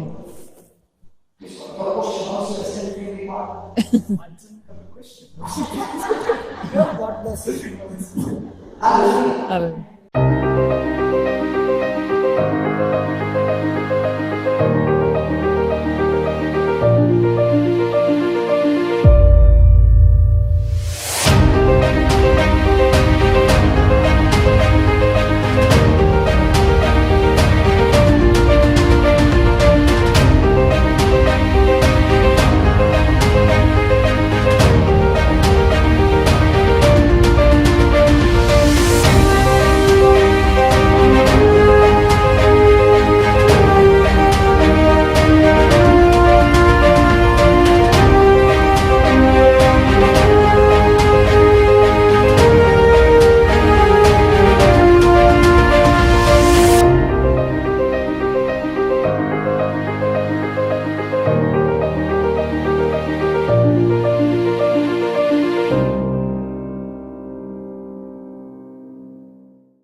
There would be Just ask her if she has got any pain or anything that we need to fix her.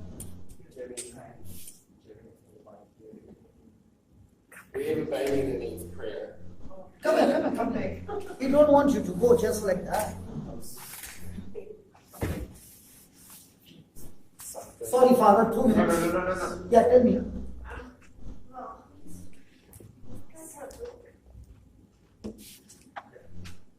We have a new baby that's underweight. It's very, very small. And so the specialist. The baby is inside? Yeah. Wow. Absolutely. Okay. When you go back home, you type JCILM, okay? Baby 620 grams. What will you type? Baby 620 grams. Now, there is a mother who has delivered the baby in 5.5 months. Now, tell me, the baby is only 620 grams. Now, tell me, are the organs formed in 5.5 months? No. Come on. Yes. All the organs are completely formed? No. In 5.5 months? No. And the doctor, after delivery of the baby, says this baby is going to die. Okay? And they have given a ventilator and so on.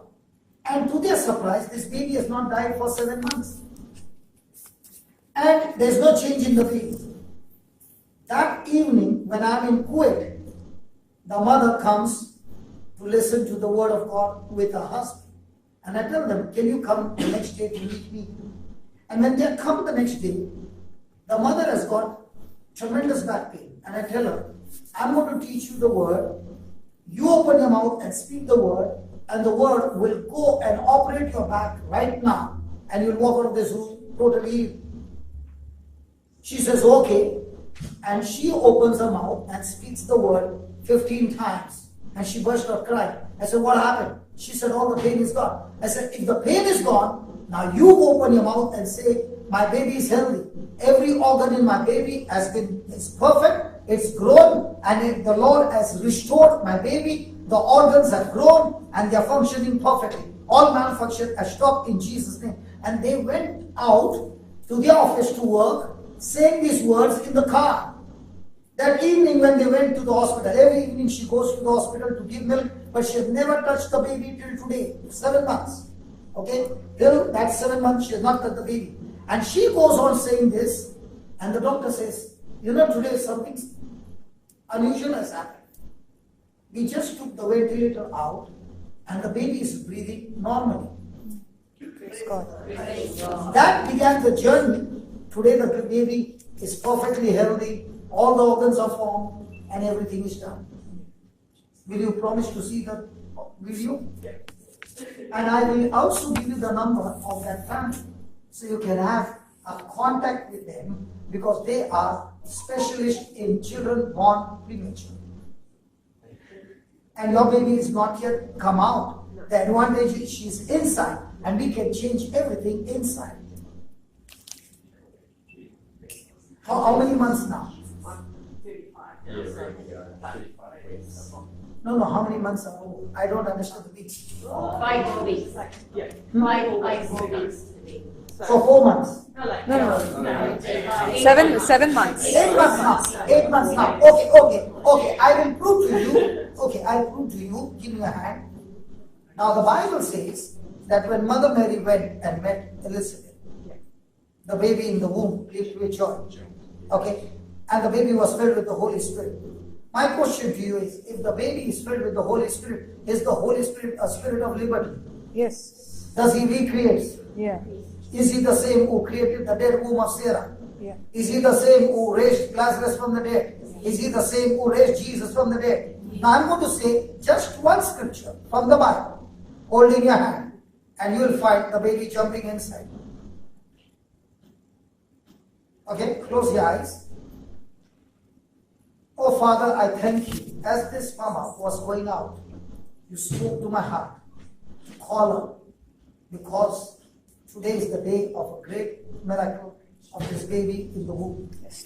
Lord, your word is the same yesterday, today, and forever. Just as Mother Mary conceived with Jesus, walked towards Elizabeth's home and met Elizabeth. The Bible says the presence of Jesus in the womb of Mother Mary anointed John the Baptist in his mother's womb. Lord, the same anointing now flows into this mama, because she is believing from her heart. And Lord, as the anointing flows, the anointing brings life. And every word that has been spoken on the report, we come against that report right now in the name of Jesus. Lord, your life comes, your life flows into this womb, recreating, reconstructing the bones, the marrows, the muscle, the tissues, and every organ in this child's body. And I thank you, Father, in the name of Jesus, that every report has changed by the power of the Spirit of God. Oh, Spirit of God, thank you for anointing this baby. And this baby is filled with joy, like John the Baptist was filled with joy, and the power of God brought glory in John the Baptist's life. Lord, I thank you that this anointing has made this baby absolutely special, precious, and this baby is a great evangelist for your kingdom. Yes. Lord, we cancel every plan and purpose of Satan on this baby's life, and we release the plan and purpose of God to be established in this baby's life. Lord, you said the good treasure in the heart, we are able to bring forth the good things. And I thank you, Father, that this good thing has happened right now in the name of Jesus. Amen. We give you praise and we give you glory. And we thank you, Lord, for your presence in this baby's life. And especially every word of prophecy, every declaration that was against the baby has been nailed on the cross. The curse has been destroyed, because Jesus, you were made a curse for us, so that we are no longer under curse, but under Abraham's blessing. And Father, we declare these blessings upon this child, and every baby coming from this womb is coming out healthy and a great man and woman of God. We thank you and we praise you. The curse has been destroyed. generation after generation will come forth with healthy body and no longer unhealthy body. We thank you, we praise you that the mind is blessed, and every kind of fear that this baby has experienced because of the word spoken against this baby, we nail that word to the cross. The power is made powerless in the name of Jesus, and we release new words of power in this baby's life. In Jesus' name. Amen. Can you tell me what happened? Sorry? What's he saying? Baby's dancing.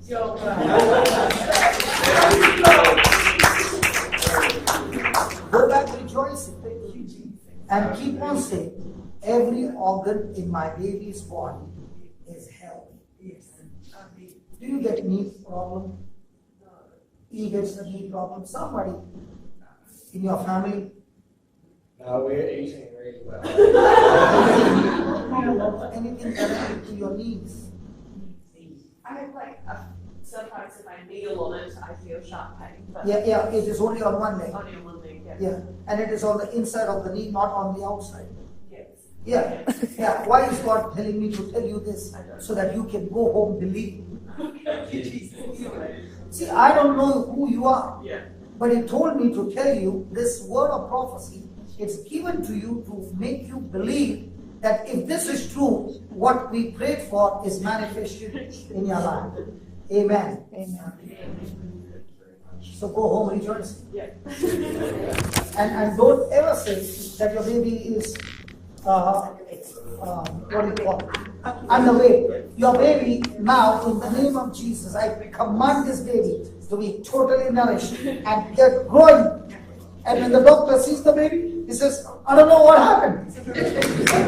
Hallelujah.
Just relax for 2 minutes and finish with this. Can we stretch our hands towards this sister? Oh, Heavenly Father, in the name of Jesus, you know what is the problem. And even the doctors have found it difficult to diagnose, O Lord, but you are the one who created this precious child, and she belongs to you. Heavenly Father, as I've laid my hands on her, I thank you, Lord, that your anointing flows into her body. The Bible says when the anointing comes, the anointing removes the burden and destroys the yoke of the devil. So, Father, I thank you at this very moment. Your anointing flows into her body in the name of Jesus, destroying that infirmity completely. Yeah. A total destruction of this infirmity right from the root in the name of Jesus. Your word is alive. Your word is full of action. Your word is full of power. Your word is effective, energetic. Your word is full of operative. And right now, the surgery is taking place. Right now, the operation is taking place. And Lord, whatever is damaged, a new part is replaced. I speak to the angels to go forth and bring forth the inheritance of our salvation, the inheritance of our healing, the inheritance of our deliverance in the name of Jesus. And I thank you, Lord, that the angels have done a fantastic job right now in the name of Jesus. and her body is completely restored and recovered.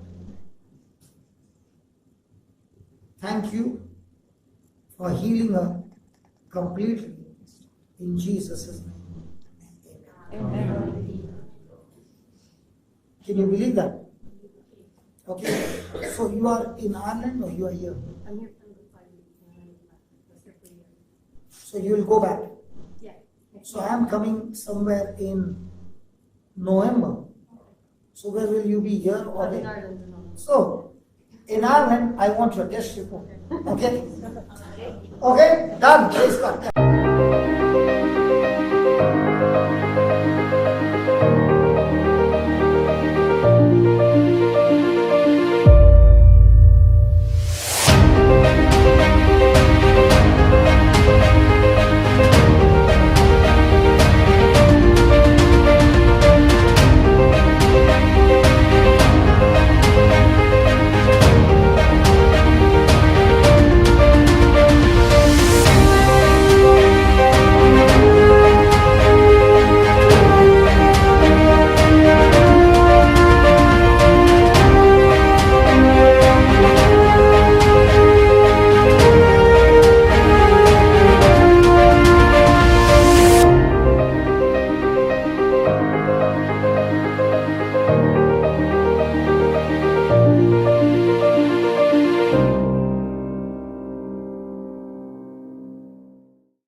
What's happened to her?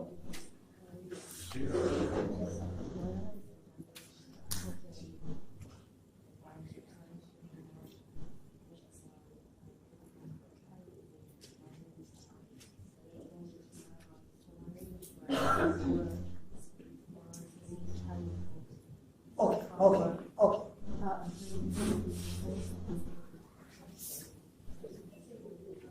See, listen, if you say you don't deserve to be healed, none of us deserve to be healed as well. But it is God, in His mercy, has sent His Son Jesus, who has taken the price. He has taken our place, and He has paid the price. And it is He who wants you to be healed.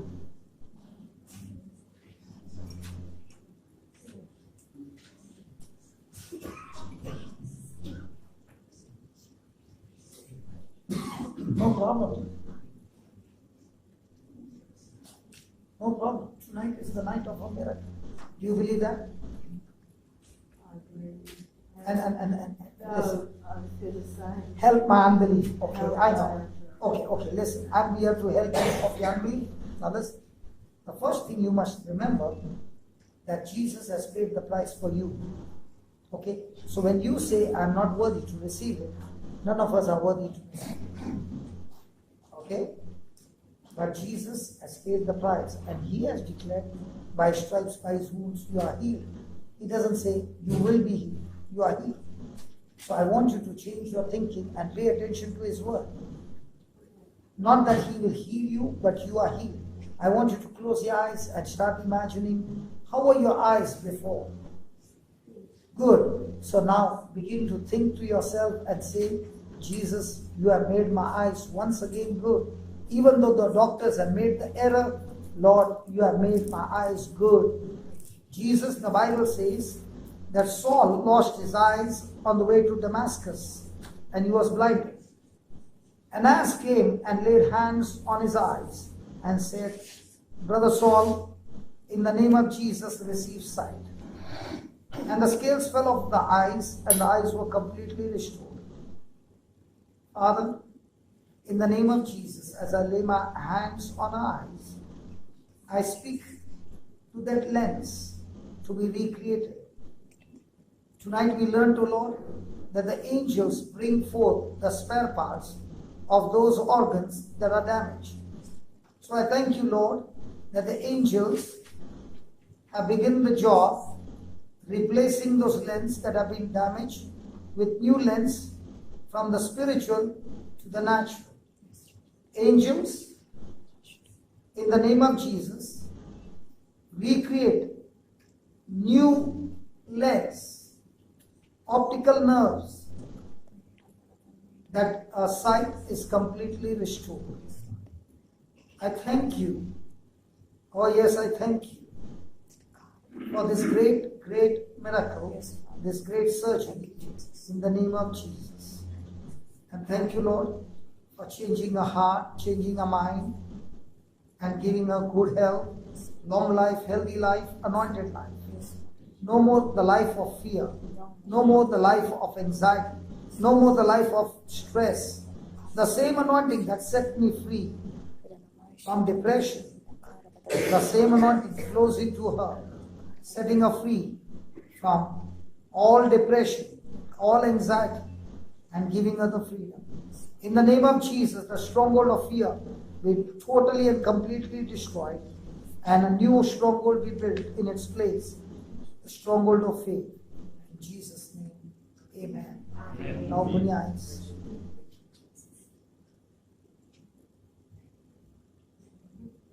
Tell me, what do you see?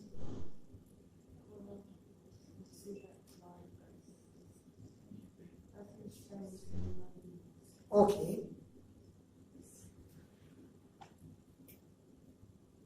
Absolutely zero change.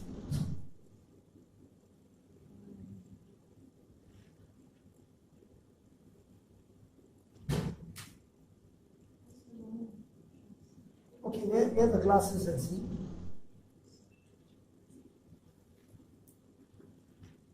Look at the people around.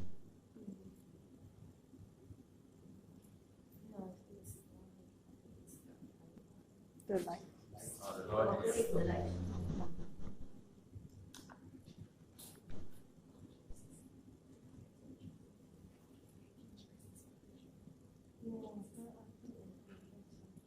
The pain is gone.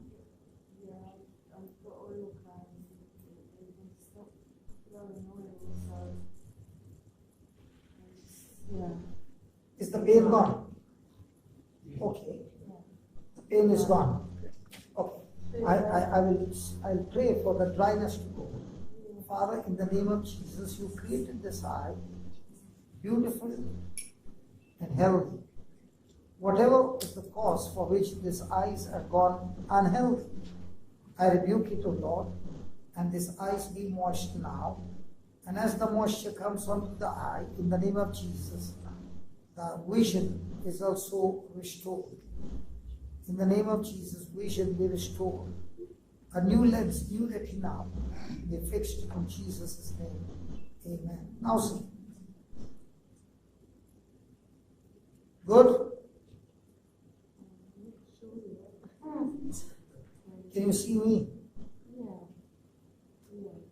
Yeah. And can you wear the glasses and see now?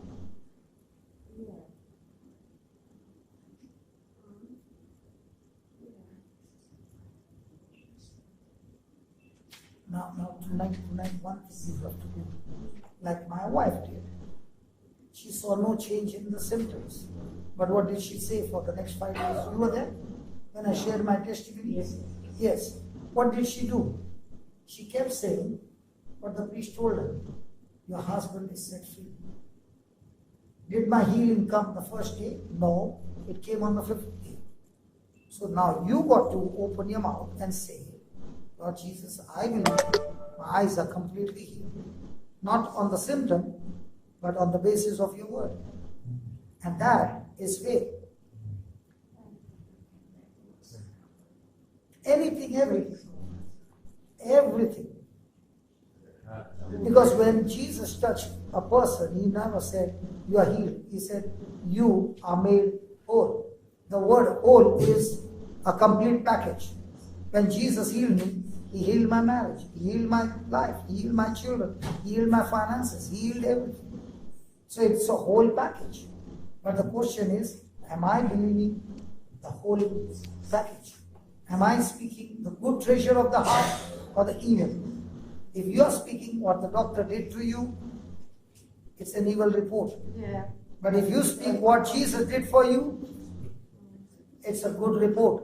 So go around telling yourself, Jesus has healed me, he died for me, he shed his blood for me, his eyes were wounded so that my eyes are healed. Even as I'm speaking, your vision is getting better and better. Put it and see. And there's absolutely zero pain now. Oh, yes. Okay, I'm not interested in the specialist. I'm interested in now. You just said the pain is gone. So you just focus on that. Mama is talking about the specialist. You talk about the specialist Jesus. No, I just want to know if the doctor says something tomorrow. It doesn't matter what the doctor says. How she handled it. What did she do? What did she do? She just spoke what the word said. Doctor never created me. If the doctor had to create me, I would have believed him. What the doctor is speaking is only a fact. I am not against facts. But I have come here to speak the truth. Well, if I'd have believed her in the first place, I wouldn't be in that situation. Yes, that's what she's saying. If I had to believe the word of God, I wouldn't have been in this situation now. But what took time, it's now a U-turn, and this U-turn is going to give you a new life. Amen. This happened to me. So in the future, you will be standing like this. Precious mama here is writing, she's writing everything. Why is she writing? Because she's saying, I don't want to miss any truth. Because that truth is what is going to keep me strong. Praise God.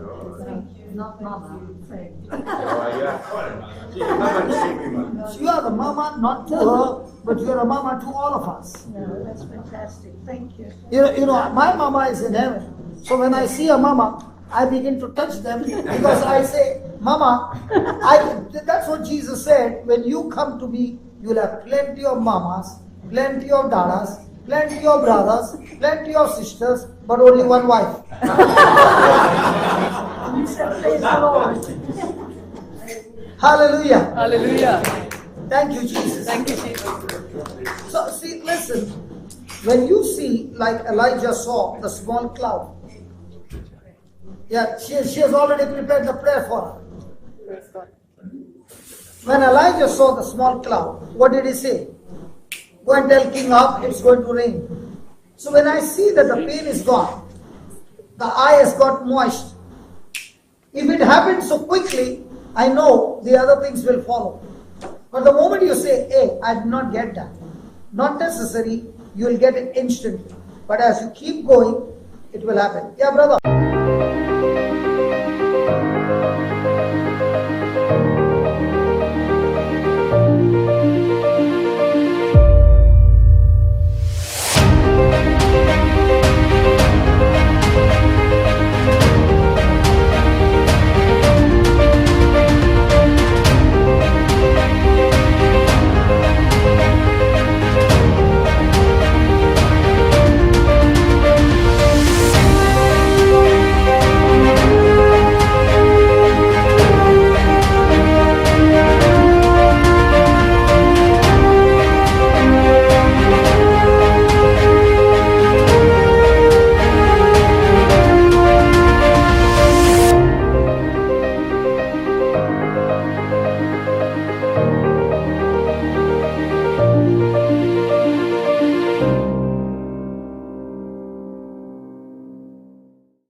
Can we stretch our hands towards Abraham?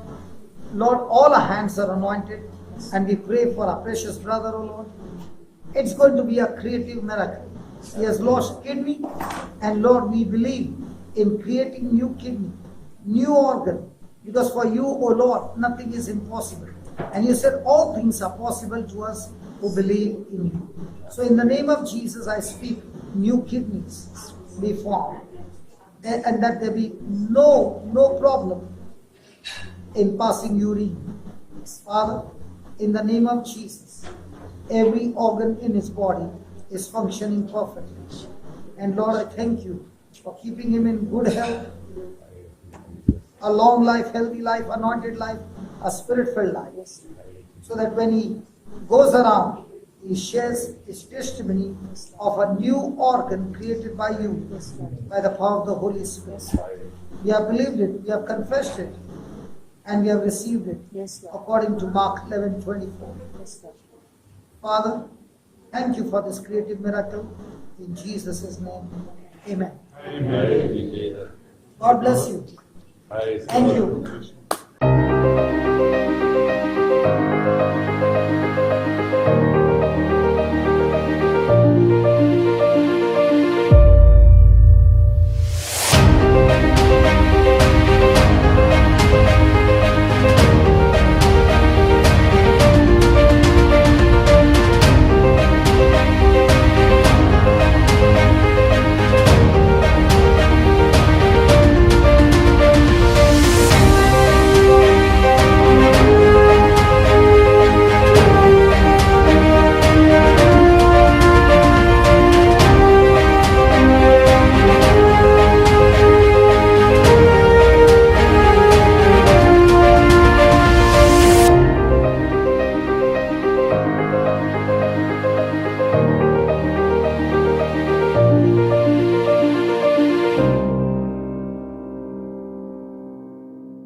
Is it long?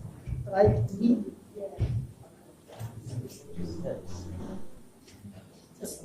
Just come on to me. Bring it in here, bring it in. Yeah. What is this? What are you having? I actually have arthritis in both hands. Arthritis. Arthritis. Yeah, Okay. both legs should be replaced, but they can't actually. Okay, arthritis. Okay. Okay. So you are in extreme pain because of arthritis. I'm on pain. 24/7. Yeah. So you must have taken the painkiller before coming. Yes. And now there's pain. Yes. Because Yes. wearing off. Yeah. So praise God. Praise God. So now we are going to operate. Father, do you want to see this with close? Of course. Please come this side, Father. Let's fix it up. I love to kill arthritis. Okay, now.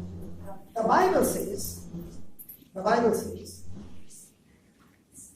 in Psalms 22:14, okay, Psalm 22:14, it says that when Jesus hung on the cross, all his bones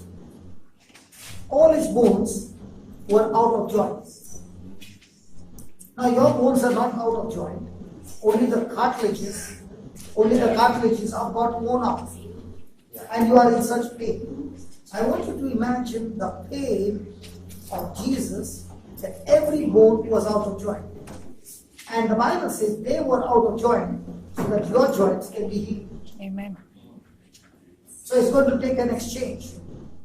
Now I'm going to say the words and you got to use your imagination. Pay attention to the word. Submit to the word. Let the word be before your eyes and keep it in your heart. 4 things. Okay? So as I'm saying, use your imagination and agree with me, that's all. And the next moment, you will be free. Are you ready? Close your eyes. Say this, Heavenly Father, I thank you for your word. You said, my son, pay attention to my word.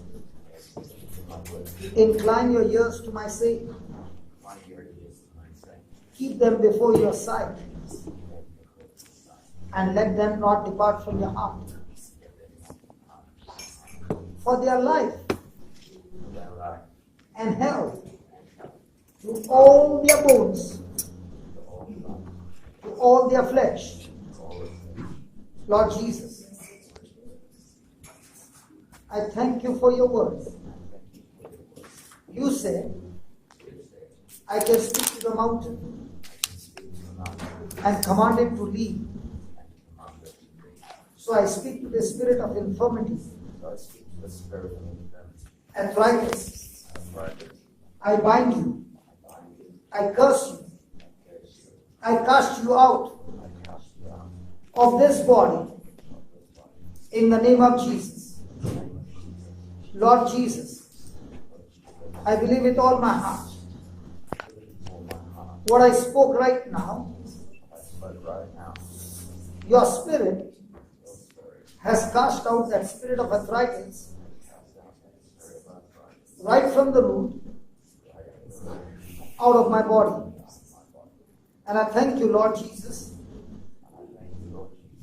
for the power of your Spirit that has aligned my bones, created new cartilages, ligaments, tendons, muscles, nerves. They are all aligned, relaxed, and loose. Thank you, Lord, for killing this arthritis for me and able to walk without any pain in the name of Jesus.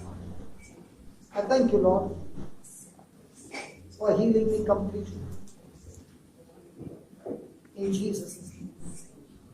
Namach. Namach. What is the tingling? What is tingling? Tingling is going on. That is the Holy Ghost doing the operation. Come on, move. Oh, yeah, move. No pain. Praise God. No. Yeah, move. I told you I love killing arthritis. Oh my God. Wow. Wow. Praise God. My balance is not a lack of space. It's just. So you can move. Yeah. Okay. So you can move. Okay. Moving forward like that. Okay, try anything. So bad. So try anything. Go ahead and try anything. Okay. Yeah.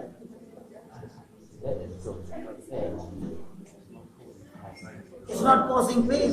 The operation is successful. Praise God. It's only the muscles because they have to be used in an angle. Okay.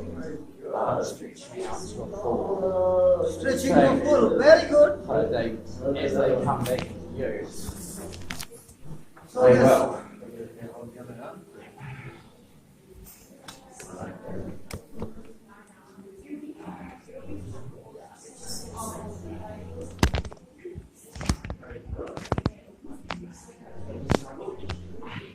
But there's no pain. Because you have not used that angle for a long time. For how many years?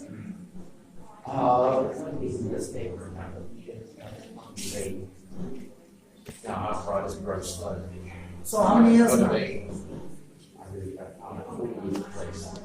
years. 4 years at least. And now? Wow. Yeah. Praise God. And what about this? Oh yeah. Oh yeah. Now. What about this? Come on. Wow. Yeah. Now a little jumping. Come on your toes. Come on. Oh yeah. Now what about this turn? Oh yeah. Now you said imbalance. Your balance also has come back. That has been, the last time I did that move would have been 7 years ago at least. This move, come on, let's do it again. The reason I can date that is I used to go to nightclubs and dance. So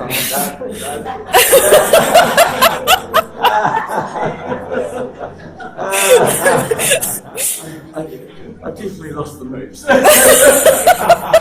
But now you got Jesus move. Yeah, but at least I can do it without pain. Praise God. So can I pray for some weight to go down? Oh yeah. Good one. I actually, it's funny, I think it's very, one of those people who are insisting going tonight. He was sitting there and now he got the healing. That's why, Father, I called you close, so this is not magic. Yeah, I know. But the kid is a very close friend and knows Well, I've been through both physically and emotionally. You forgot about your sleep altogether. I deliberately put it aside. Right? So you don't need the stick anymore. Okay, now last question. Yeah. Were you feeling dizzy when you make some movements? Actually, that's important. No. No. So your imbalance is not there. No. No, if you move your head this way, now there's nothing. No. Good. So imbalance also is gone. So when God did the alignment, He did the wheels, the gearbox, the engine, everything in one shot. Yes. Yes.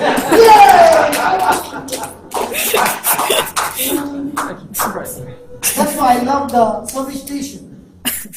Well, this is actually wonderful because God did a miracle in my life a few years ago, which is why I was being challenged tonight, because I'm thinking, how can I not believe? So when you were sitting there, and I was saying all those who want healing, you would not get up. I was thinking about it, and then another friend of mine, Angelique, who urged me to come tonight. Who said it? Angelique? Wait, Angelique. God bless you. Yeah, so she urged me to come tonight, and so thanks, it was a good move. She prodded me in the back, you made a call. Cool. So, yes, it's wonderful.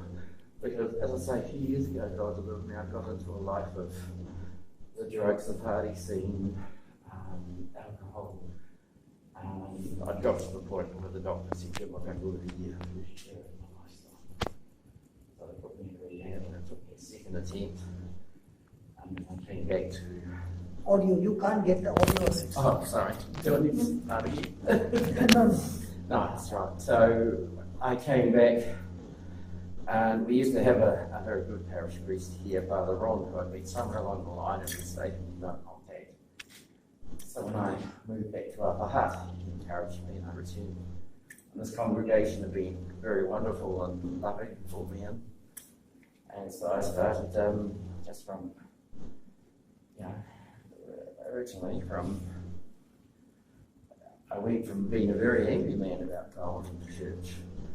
And I won't say out loud what I used to say about the church. One of my drinking buddies said, "No, I can see you've been a priest one day," because we had deep philosophical discussions over our rum. And I won't say the exact words I said, but I indicated that was never going to happen. And then I had a rather miraculous sacrament of reconciliation and confession at the other plane, and something was with the angels. And that led to me coming back here and being involved in this parish. I've been on recreational drugs, of course, and alcohol for 4 or 5 years. Praise God. So, And tonight, God wants to tell you, brother, if you were a person who spoke against the church, okay, tonight God is giving you a vocation. Just as He healed you everything, He has given you a vocation to study His Word and one day stand on a pulpit and touch thousands and thousands of souls. Amen. Thank you, Father, in Jesus' name. Amen. Hallelujah. That's what He is giving you tonight, a word. Just like Saul was against the church, God turned him around and made him Paul. Just like you have been in the club, welcome home. I also was in the club. so one person can understand the other person better. So that's why the Lord who healed me, healed you as well. Yeah. Amen. The Lord not only healed me, He makes me go from place to place carrying His gospel. So now, you are supposed to study His Word, and the more and more you study His Word, you will not be able to keep quiet like she can't keep quiet. You tell her, if I give her a chance, she will go on and on and on. Because the one who has tasted Jesus cannot keep his mouth shut. Yes. Now what if Father Kevin had to say, your time's up in 1.5 hours? You would have gone home the same. Yeah. Yes. Yes, but what did he say?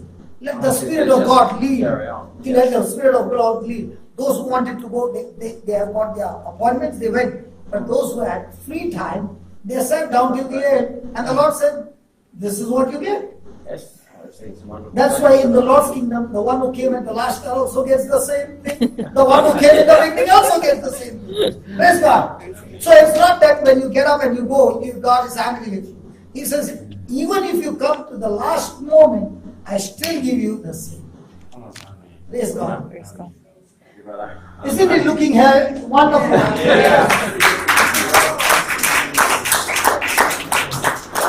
Hallelujah. And I'm telling you, God is raising a generation who were once upon a time given up by the society. And God is saying, I'm raising up that generation and bringing them back into the church. You know what I've seen? We people who have been outside the church, when we walk in, we bring the whole gang inside. I'm telling you, when we walk in, we bring all those outside inside. Because when they see us, and they say, what happened to you? How come you're so different? How come your mind is so sober? Hey, you want to know? Come with me. I'll take you to the person who changed me into a sober mind. His name is Jesus. So I want to tell you, brother, I never thought in India, when I was in that state, what's your name? Philip. I never thought that a person in Wellington, a name by Philip, would be touched through the preaching and his life would change. I never knew. But now, after so many years, I come to Wellington and I met Philip, and Philip's life has changed. In the same way, Philip, my brother, there are so many Timothys and this one and that one who is inside you, that when you go and step out in some place, that person's future is in you. Amen. So before you end up your life on earth, see that you empty everything. and that's why I don't take a holiday, because I'm supposed to empty everything. Because only by emptying, those souls can be saved. Do you know how many times when we go for a funeral and we see that body lowered down, we don't realize how many people's future has got lowered down because the person lived a selfish life. So if I would have been at home tonight, what God had planned for you to be delivered today wouldn't have happened. So when we live a selfish life for entertainment and this meant and that meant, we are actually destroying the future of so many souls that God has put in our heart. So every time a Christian is lowered down, you never know how many people's future has got messed up because that person did not respond to God's call. Here is the baby. She was in the college. When I preached, she got touched. We met after 16 years. And I don't know a story. And she calls me up and says, come to New Zealand. I did not know that the future of so many people in New Zealand was inside her womb. So when she made that call, and I said, yes, sir, I'm coming. My visa got rejected. I applied again, and this time my visa came in. So we went through a lot of things to come here. But did she ever think, 16 years back, that she would be a person bringing a person to your country and preaching the gospel? There was a time when your country came to my country to give us the gospel. I can remember when I was at school, we were always, the males, Loudly, they encouraged, become priests. You know, the world needs priests. We need to send priests overseas. And we would never have thought that the state of our Sad Mother Church in New Zealand, where now it's the exact opposite. We have an Indian priest here. We have from the Philippines, from Africa. Yeah, we've got Samoan priests here. And it's good because they're wonderful priests. So thank you. wrong, I'm not denigrating them. We're rich and poor. It's wonderful, but it's sad that our own church has gone that far. Even though we have lost the time, but God still has thousands and thousands inside. So don't you leave this planet Earth without emptying and saving those souls. So Father, in the name of Jesus, I bless his body, and Lord, I thank you that your power is killing that extra fat completely. And when I see him again, totally slim on Lord. Because whatever is causing this weight has been set right. And I thank you, Lord, that from now on, my brother Philip is studying your word day and night. And as Philip went to Samaria and cast out demons and converted the whole city, in the same way, Lord, you have named him Philip because your call for his life is from city to city. In Jesus' name. Amen. Amen. God bless you. Thank you so much. I wonder the early church would have been just like that. They would come from work and they would all be together, they would eat together, and then they would have Paul preach or Peter preach, and they would say, come on, all those who are sick, come. Yeah. Jesus is in action. Yes. Those days are coming back again. Amen. Hallelujah. A lot more. Praise God.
Okay, no problem.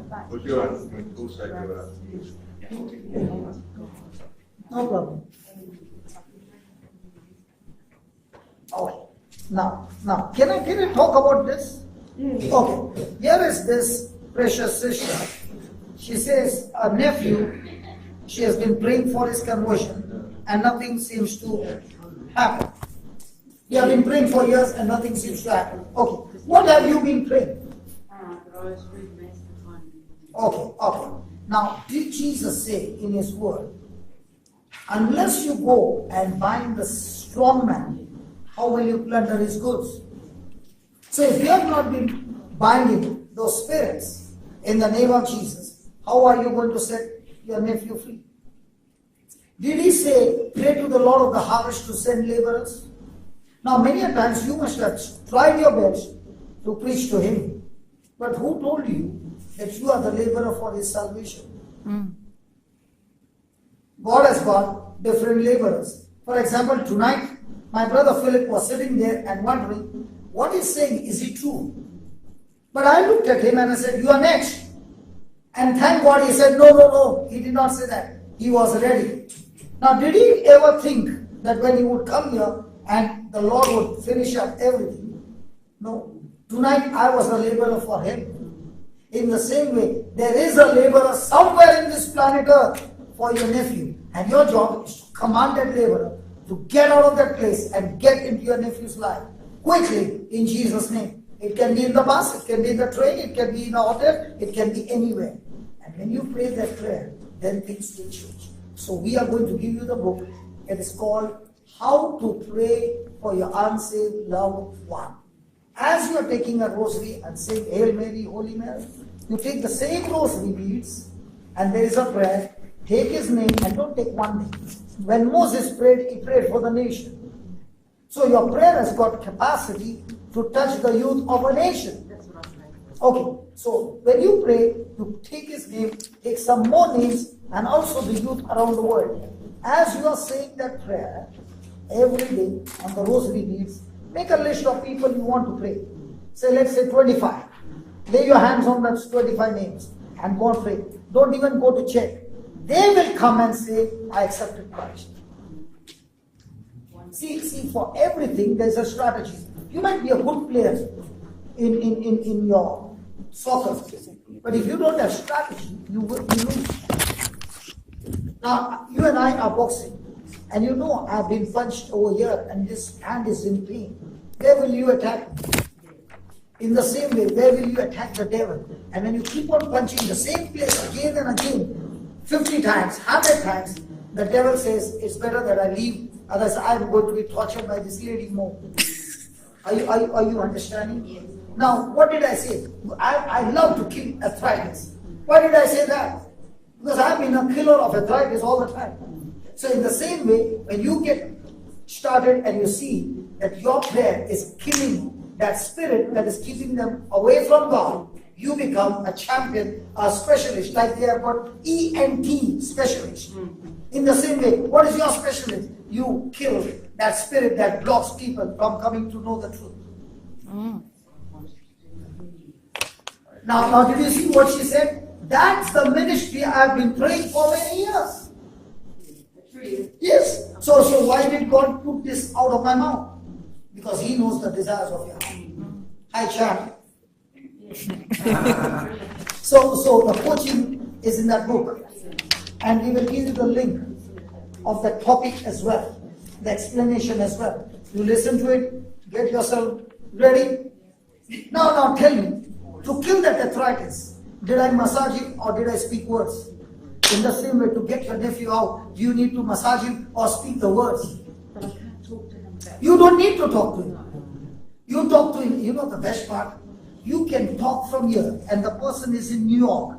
The word goes from here, searching for that person and kills that spirit. That's what the word says. And even if your loved one is on the moon, you will still get it. Wonderful, praise God.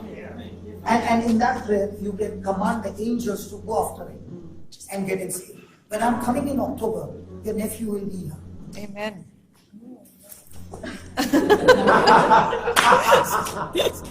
The ladies, the women over here are so strong, man. That was the happiness. Father, I thank you. She believed so much that she shook my hands with so much of strength. Lord, there is so much of strength inside of her. But all that was, she did not have the strategy to do it. And I thank you and I praise you, Father, for this amazing, amazing anointing that you have helped her to renew her mind, believe in the strategy through the word, and open her mouth and speak your written word into a spoken word, and your word that goes forth, Lord. You said to Jeremiah, I'm watching over my word to perform quickly, and I'm actively watching to perform it quickly. So Lord, I thank you in advance. As she opens her mouth and speaks your word shall not come back void, but accomplish the purpose for which it has been sent forth. And the angels are activated, and faith, when spoken, never comes back empty. We thank you, we praise you for not only touching the nephew, but through the example of a nephew, she is on wildfire, burning the whole forest of unbelief, burning the whole forest of everything that is blocking the youth from receiving the truth. And Lord, I thank you that as she begins to learn this truth, she is raising up an army of mamas, dadas who have been struggling for their children, and building this army and getting them on the job so that they too, by sitting at home, can get the job done. In Jesus' name, amen. I'll send you the link through Sarah. Okay?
He or you?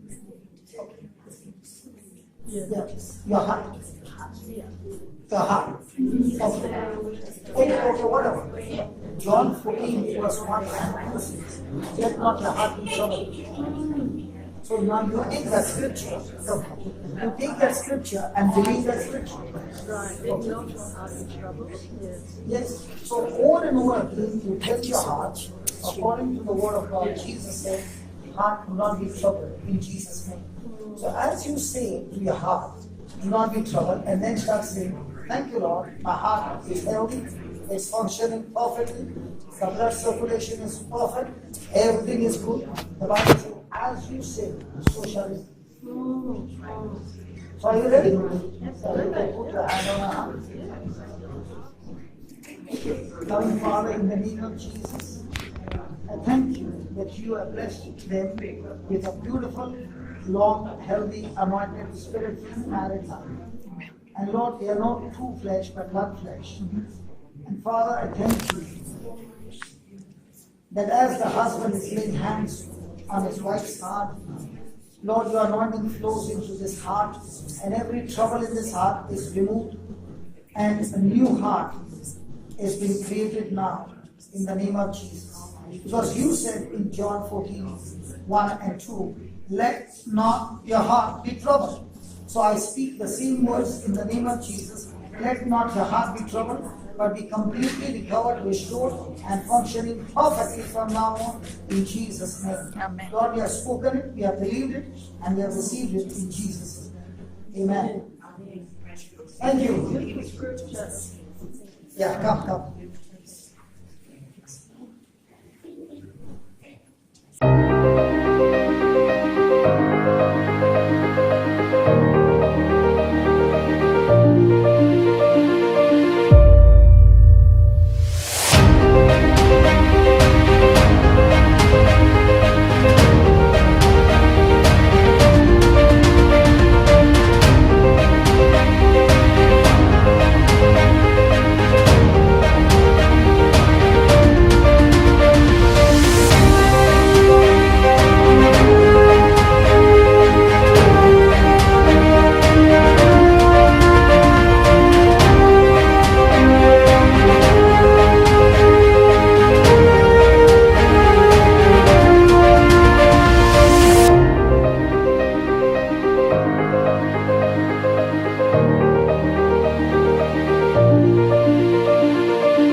The woman who brought Philip.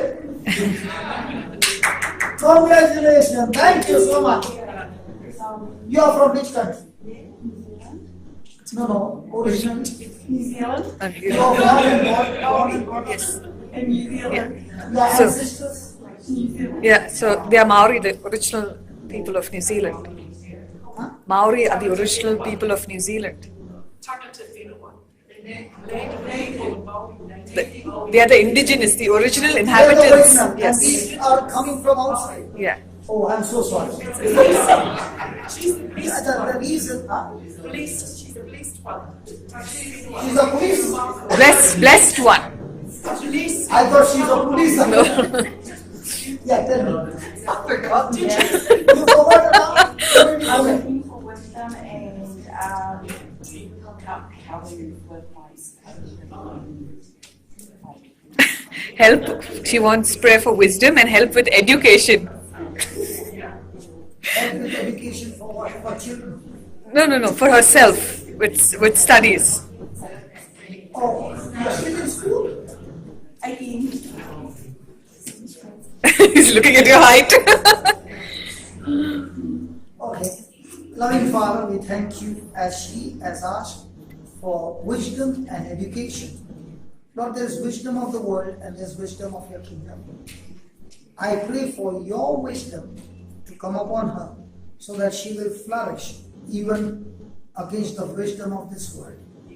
And Lord, wherever she goes, your glory goes with her. Yes, Lord. And her life is full of signs and wonders. Amen. Tonight, O Lord, She brought in Philip, and she's so much rejoicing to see Philip totally touched and healed. Yes, Lord. Lord, I pray, Jesus, that henceforth she does not bring Philip to this place, but like Philip, she goes to Philip's place and she does the job herself. And I thank you and praise you that anointing you have planted in her, that from now on she ministers to people with your wisdom and with this hand, touching them and healing them right from the root. Amen. I thank you, I bless her household in the name of Jesus. Amen. Amen. Was that okay? Yes, yes, God.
Okay, everything that you are saying, no? In that book, there are so many prayers for your children. So you pick up whichever you want. It covers up every area for your children. It's there in the book. Okay? So Heavenly Father, in the name of Jesus, the mama loves the son is excellent, and the mama's desire is that my son is educated and all that. Father, this is my prayer, that you have a purpose, you have a plan, you have an assignment for the son. My prayer to you is that the son discovers his calling, his vocation, his assignment, his purpose, that he runs the race on this planet Earth, not like others run, but the race that you have set for him, and he experiences your joy and peace every moment of his life. Let there be no lack in any of the resources to fulfill that assignment that you have for his life. And Father, I pray for spiritual parents to come into his life who will teach him, guide him, lead him, and strengthen him to run that path that you have set for him. In Jesus' name I pray. Amen. Okay. So this is what the Lord made me pray. And now you're crying. I prayed the same prayer that you wanted. Why are you crying now? She's saying, I did not know how to ask, and you prayed the prayer that was in my heart. Praise God. God bless you. Son, your mama loves you. You got a mama. My mama is in heaven. Praise God. And thank God for the mamas.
told him. No problem. Come. You wanted to talk right now.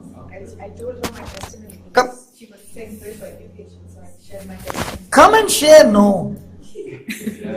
She always runs away from the camera. So I grew up in a Catholic, charismatic family. Not only were we very Catholic, but we did the whole read the Bible, go for prayer meetings and everything. One of the things I struggled with growing up was my studies. Not only did I struggle, I used to even struggle to pass my exams. And it really, I attached my self-worth to my grades. And because I fared poorly, I thought I was not good enough. And to make matters worse, all my other siblings were doing really well academically. And then when I was 16, my mom forced me to go to one of his seminars. And that's where the Lord touched me. And one of the promises he gave me that day was that he had a plan and a purpose for my life. And I thought to myself, if God can do something with my life, okay, Lord, here it is. You take it. To make a long story short, because we don't have the rest of the night, I went to... Who told you? Father is saying, who told you? I went on to do a bachelor's degree and I majored in history. There were about 15,000 students sitting for that exam. I stood second from those 15,000 students. Wow. And then the Lord said, there is more. I want you to do a master's degree. So I went on to do a master's degree, got a first class, and I thought, okay, that's enough. I don't want to sit for any more exams.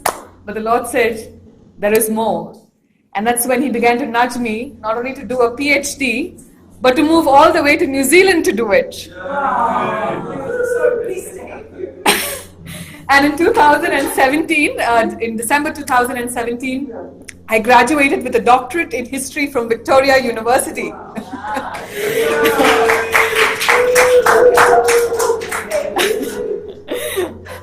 And there's another doctor in the room. And then the Lord said, it's still not enough. After I'd passed my PhD, the Lord does amazing things when you obey His word. And it was very hard for me to leave my country, to leave my culture, move to a place where I knew no one. But because I obeyed, firstly, I'm here today, and I could invite him here. And one of my examiners liked my work so much. After I had finished, she got in touch with me and said, if you want to publish your work, I'm the editor of this series, get in touch with me.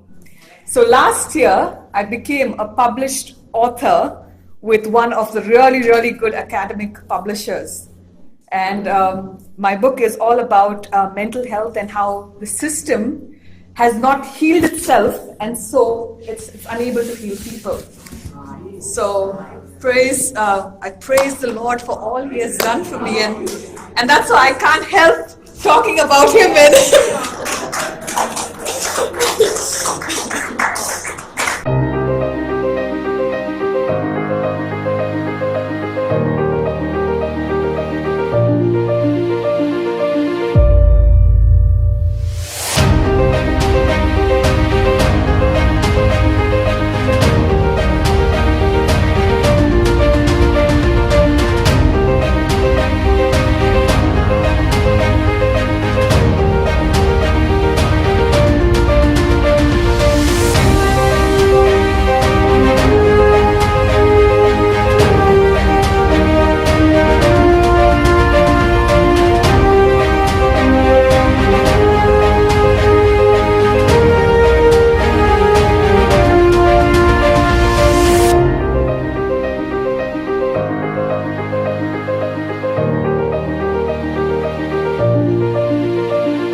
She's Francis. She's Francis. Please come here. Please come. So to my right is Francis from Wellington, and to my left is Sarah. Yeah, tell us. So I'm just praying for a bit of healing here. I've got a hernia and I have a lot of indigestion. Still have it, and it's growing, and I'm a strong person and I do too much lifting of gentlemen, and I'm a nurse. And I've got a hernia that's causing me a bit of trouble now. A lot of trouble. but I know God's healing me. No. But the most important thing is, it's my faith, and I believe that. But also, I've got a heart for the homeless, and I want God to bless me in that. We're making sock slippers, and I've got a group of people, if anybody wants to knit with me. What I have done today, before I came here, I went gathering food for this celebration. And not only that, but I've gone to Warehouse, I've gone to Postie Plus, I've gone to Farmers, and one other place, and I've forgotten, it doesn't come to my head, but asking, because the homeless men's night shelter needs underwear and socks. And so I'm asking for that. And I have a heart for the Lord since my community days where I was born again, in the sense charismatic when you're reading. It made the scripture come out, and I know that it is an active thing. It's not a reading, I read it, it has to be active. And I personally can't do the Christian walk or be a Catholic anymore without being active. And I am very strong and powerful, and people say you're a strong woman, and I have been. I've been on my own, I've raised my children up on my own.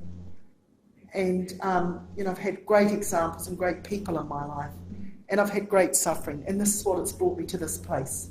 And I just have a heart for the poor. And we have so much homeless in New Zealand. And the mental health is a big part of that. And so I just want to be there for them now and do what I can. And God has given me a voice. And I'm speaking out, and I'm asking for support for them. So that's my mission in life. Yeah, so thank you. You're amazing. And tonight... No, I'm just... Tonight I'm going home, and I'm going to pray after tonight that I have 12 hours sleep so I can come back to work here tomorrow. And that's what she's praying for 12 hours. I'm asking God... 12 hours sleep? Yes. Out of 24 hours? Yeah, I'm going to ask God, instead of my 3 or 4 that I'm going to have by the time I get home and everything and unwind, I'm asking God to give me a 12 restful hours sleep. In the 3 hours that she will rest. Yeah, in 3 hours. 3 or 4, because I'm a person that doesn't switch off quickly. It takes a long time. And I'm praying. No, I'll tell you what to do. Tell me what to do. You can sleep, listen, you can sleep for 3 hours, and you can say to God, Lord, in these 3 hours, give me such quality sleep that I've slept for 24 hours. That's what I mean. That's what I mean. Two. That's exactly what I'm going to do. I'm listening to you today. Tonight. Their hands are so strong. I know. Okay, I want to tell you one more thing. Yes. You said, I've come here to ask. Okay? I'm going to teach you a mathematics. Yeah, I'm poor at maths. Do it on my fingers. And in this mathematics, you will have overflowing. What? Overflowing. You'll have everything in abundance. Can I teach you the mathematics? Yes. Okay. You had $10 and you gave $7 to the homeless. Yes. How many dollars will you have? 3. That's where you went wrong. Because this 3 you learned in school. Okay. But Jesus says in Luke 6:38, when you give, it shall be given to you, good measure, pressed down, shaken together, running over, shall men give unto your bosom. Now you'll say, but I've been doing this, then how come it's not coming? It's not coming because you did not believe. Well, I'm in a house and I built it. And God has provided. No. What I mean to say. I do believe in that. No. What I mean to say is, listen. Yeah. This brother had arthritis. Yeah. I did not pray to God to heal him of arthritis. Did you hear me? No. I took a scripture which says it is his inheritance to receive healing of arthritis. There's a difference between begging God to heal and taking my inheritance. Are you understanding, Philip? Okay. If you were standing here, we never prayed to God to heal you of arthritis, but we said, Jesus, your bones were out of joint. By that pain, this arthritis is dead. And arthritis, I command you to get out. In the same way, you are saying now Lord, you said, I did not say, you said, when I give, it shall be given to me, good measure, pressed down, shaken together, shall men come and give you. So you don't go to ask men, men come in search and give you. There's a big difference. All right. Are you understanding? So when you believe and you're saying, Lord, I don't know from which pole, North Pole, South Pole, which pole. Even in South Pole, there are no people there. But even from South Pole, the resources will have to come because you said that it's going to multiply and come into my life. Are you following? You are doing the whole thing. Yeah. And there's a deposit in your account. Yeah. But you have not yet seen the bank statement. It has multiplied. But you're going on saying, Lord, where do I go and ask? Now you don't ask. Now you say, Lord, you said it here. I believe it. So I tell angels, go and get those people. If they are sleeping, wake them up and get them right here to this door with their resources. Why? Because that's what the scripture says. Yeah, that's right. Yeah. Well, I'll be going home tonight. I've got about 3 or 4 people to email requesting, so I believe God's already answered it. Praise God. God's already answered what I'm asking for. So. Okay, I'll give you an example. When I started believing, somebody gave me a check. Now in India, it's different from yours. Somebody gave me a check of 140 lakhs. How much would that be? 100. I think like a little more than 1 million or 1.5 million. One check. So, which one is better, that I go around telling people I need a love offering, or I take the mathematics and I say, God, this is your mathematics. Thank you, Jesus. And it's been 22 years, there's no love offering. Did we take a love offering? No. Why not? Because I believe the mathematics. If the healing can take place, everything takes place in the same way. Praise God. God is the one who talks to people's heart, and God is the one who will multiply their resources, that they will come and say, hey brother, I practiced what you said and I've come to bless you so that you can go and do this work for the kingdom of God. Which one is better? God sending them, or I asking everybody? God sending them, of course. Yeah. Okay, Lord. Father, I thank you. Father, I thank you that she has got a heart for the homeless. Yeah. I need what she got, and she is also saying she wants what I got.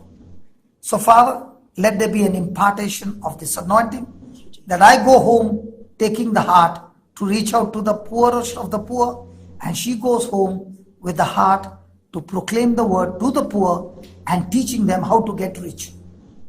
So Father, in the name of Jesus, I thank you for the impartation of this anointing, that now we are going back both rich with 2 different ministries together in us, in Jesus' name. Amen. Amen. Because see, if help me keep them. Listen. I need someone in my ear. See, listen. If she looks after the poor and they remain poor all their life, it's no use. But when they are poor and you feed them and you teach them the way by which they can come out of their poverty forever, which one is better? Teaching them, it's like giving a person, what is it? Food, a fish, teaching them how to fish. So Father, I also thank you that she is a nurse. And as she is a nurse, Lord, I place my hand on her. And now let there be an impartation of that healing power flowing in her, that when she touches the patients, they receive the power. Just like Brother Philip said, there's something tingling happening in my body, and the Holy Spirit performing this surgery so quickly. So as she goes, oh Lord, the patients are touched, not only with her love, but much more with the love, even the physical manifestation of your glory.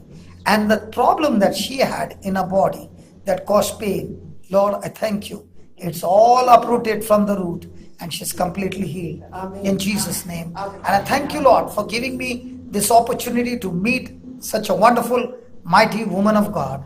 In Jesus' name. Amen. Oh, just like she's Francis Xavier. Praise God.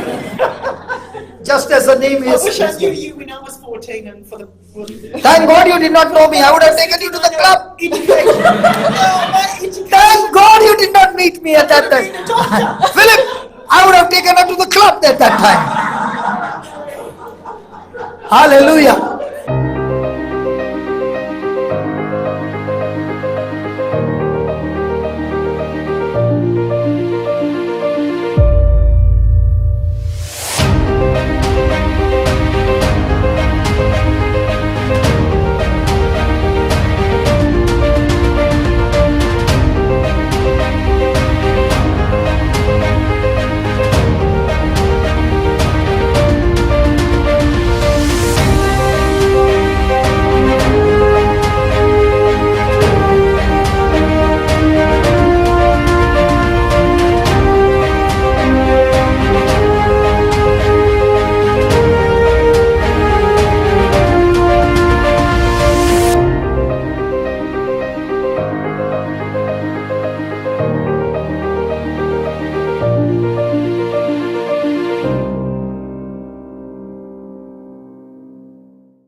Healing only happened tonight. Yes. Wow. The full healing only happened tonight. There you go. Praise God. So tell us. So tell us. No, tell us. Praise God. She has got a lot of energy, brother, father. Keep holding her. She's all the time running. Yeah, tell us. Well, I was prayed for on Monday night at prayer group. I've had rashes and itching that I couldn't get rid of for about a year, really, and I've been worried about what it was. And Johnson prayed for me and told me to wash in the water of Jesus. When I got in the shower, the water was not water, but it was the blood of Jesus, and to wash myself clean. And he quoted Naaman in scripture that Naaman in 2 Kings that Naaman had leprosy, and he went to Elisha. You all probably know the story, so I won't go through the whole lot of it. But he had to go and bath in the River Jordan. Well, Johnson told me I was to shower. I wasn't to go in the River Jordan, it was a bit far away. That was right, it was too far away. Yeah, because she had already planned to go. I've been. And so I did that, I showered, and this was from Tuesday, so I am very, very clean. I have showered 7 times.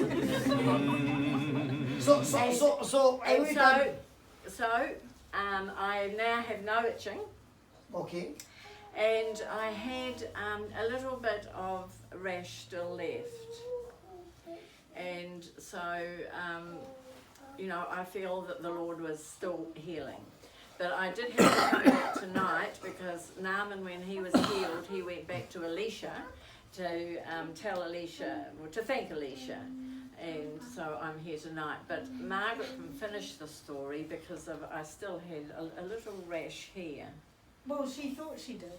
She kept showing me and I couldn't find it. Praise God. She kept showing you?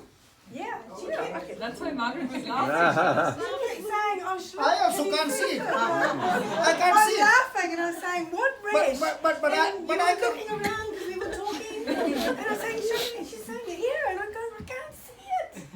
It's not there. I can see it from here. So praise the Lord. Thank the Lord. Praise God. His word.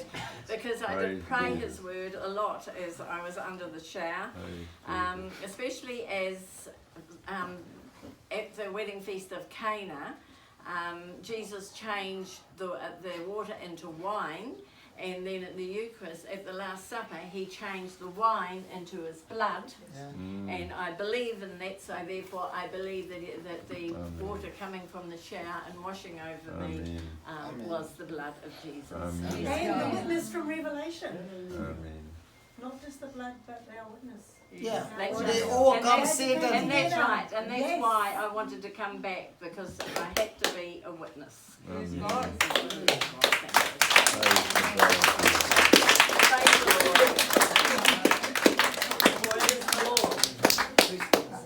I'm just.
No.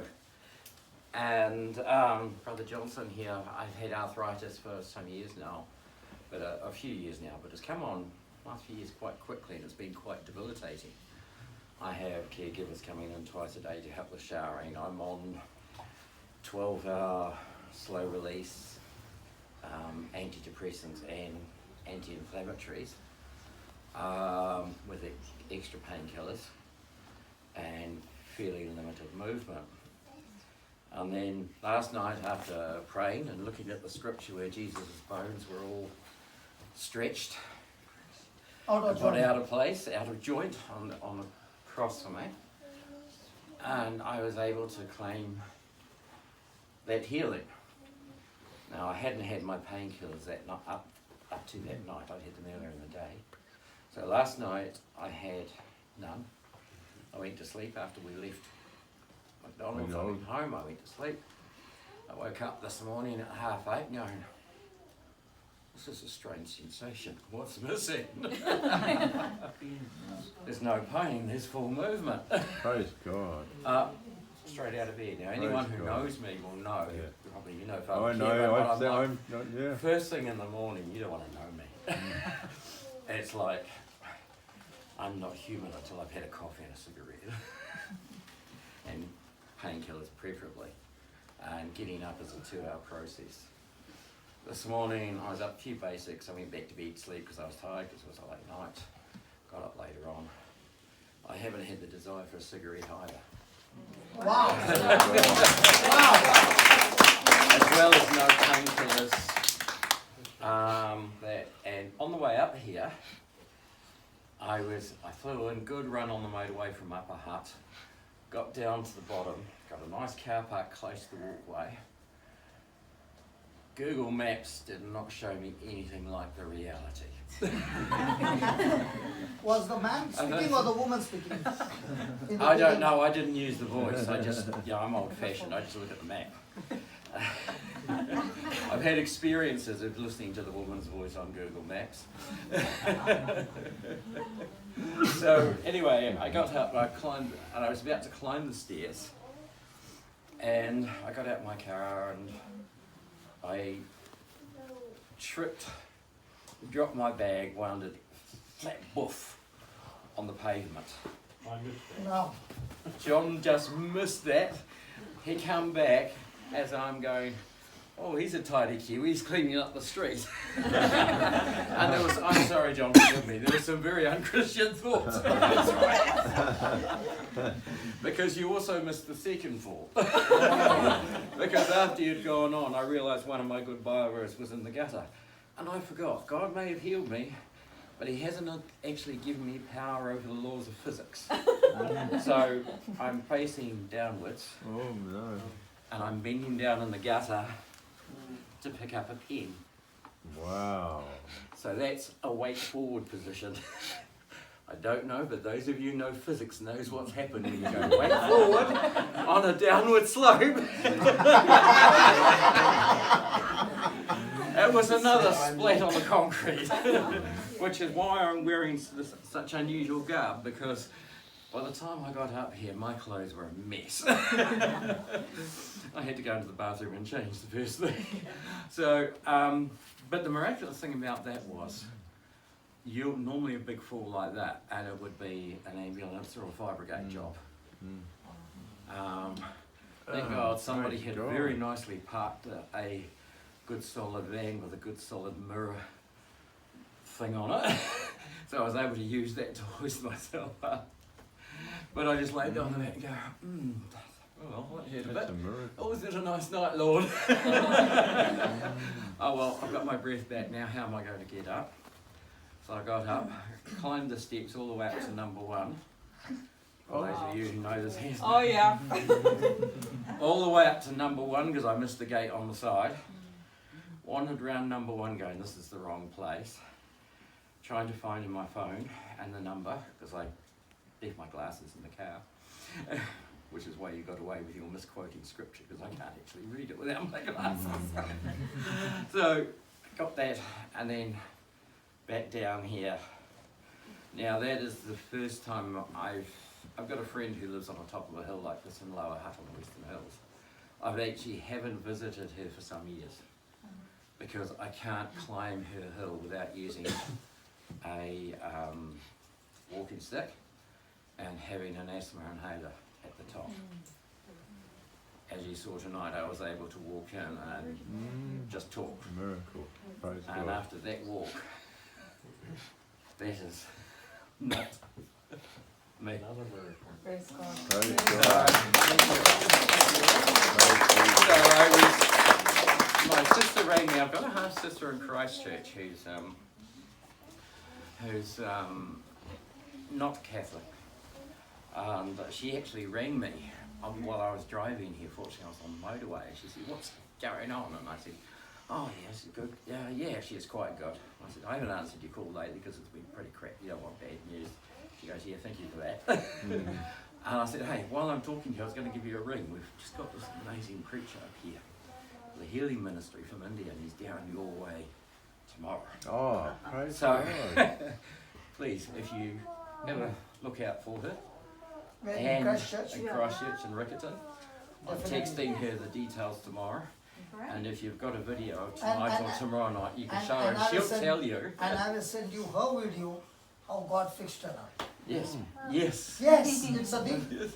Because she's actually has quite a bit of medical training. So she will be able to tell you what the medical condition is and why I shouldn't be doing those movements that we did last night. So, and as I say, I still haven't had painkillers. I've been, no painkillers. No cigarette, not even a craving for a cigarette. And that's the real thing. Normally I try in the past and I go. Can you tell me how did the craving for cigarettes go? Because we never prayed for craving for cigarettes to go. No, and while you were praying for me, and I don't know, and it's something I've been praying for months, because Just I'm take well that, aware. Sarah, just take the video.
You already are.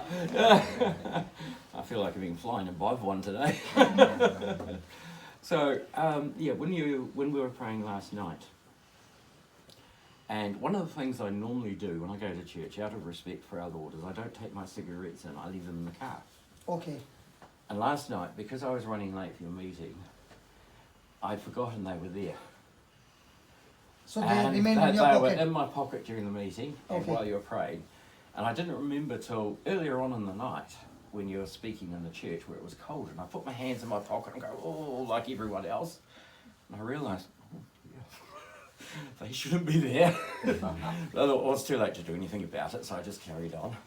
And then when we were praying, I don't like using the word God told me because it sounds sort of a bit airy-fairy, but I really had a strong feeling that this was something else I should be doing. I've known in my heart, and I don't want to condemn anyone who smokes, by the way, but for me, I've always believed that cigarette smoking is a sin, but I'm also aware that it is an addiction. For myself, because I've come from a background of years of alcohol and drug addiction, I knew it was my last addiction to go. And I thought, oh. So anyway, after our meeting, when we were all standing around closing up, I followed through and you'd gone off to another part of the church to do something, and I said to Father Kevin, can you do me a favour, Kevin? And he goes, sure, what's that? So I reached into my pocket and gave him the cigarettes and... So he got now. So Father, come here. So if you heard him sneaking out in the middle of the night...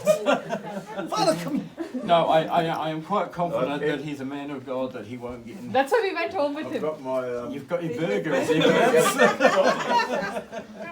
So he gave you the cigarettes? He gave me the cigarettes, yes. The roller, the papers, the filter, the tobacco, lighter. I brought them home to where to my place, where we stayed last night, and then none of us had any.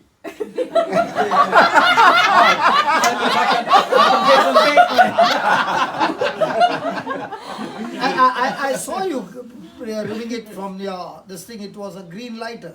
That's right. Yes. Yes, I saw that. Yeah, green light. Because I was watching what Father is going to do. Just a joke. I didn't think I passed on the spirit of addiction. But yeah, that was right. In actually, when you gave it to Father, that spirit got arrested forever. Because he represented Christ. And when you gave it to him, and he said, Father, just get rid of it, that repentance arrested that spirit never to come back again to you. And that's why there's no desire. It's finished. Oh, I never thought of that. It was just because Father Kevin's a confessor and a good friend. I thought, he's somebody I know I can trust, and I know he's not going to smoke it. So, I hadn't thought of the theological implications.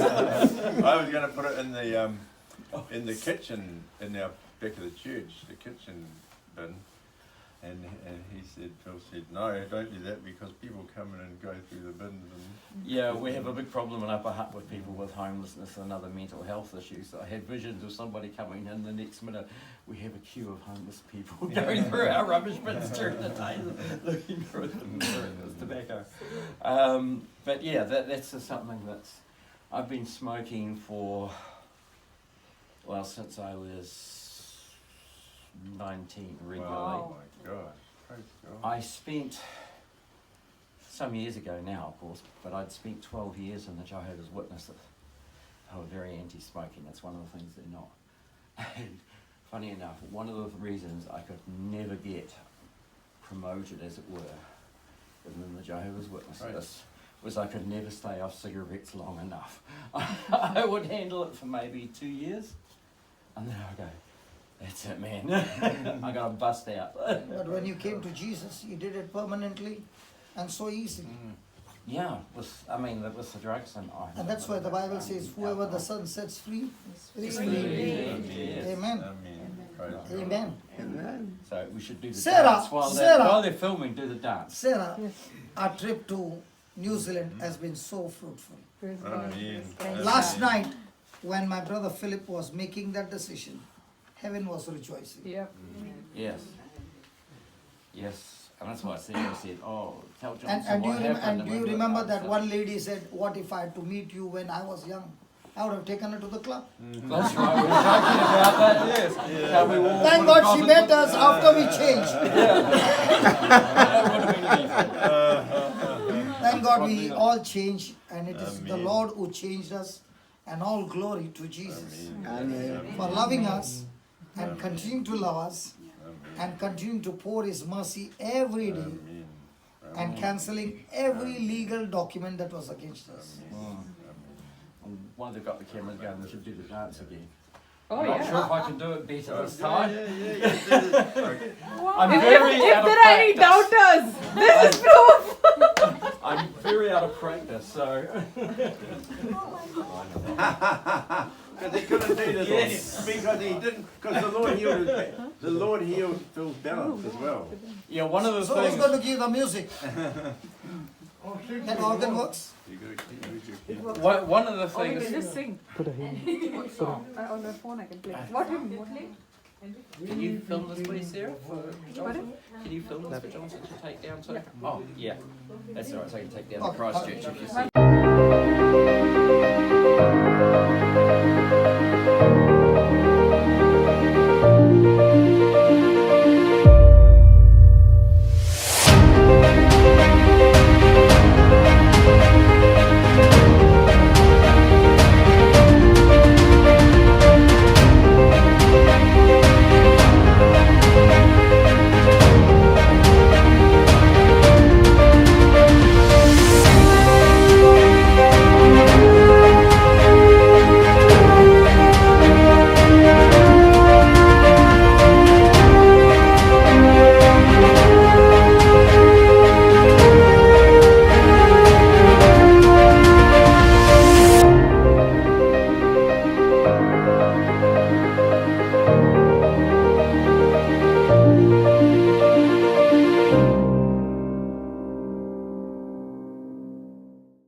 Praise the Lord. Thank you, Jesus. Hallelujah.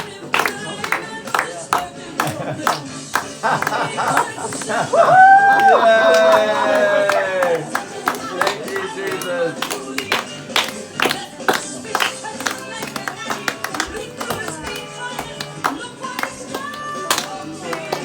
Look what the Lord has done. Amen. Look what the Lord has done.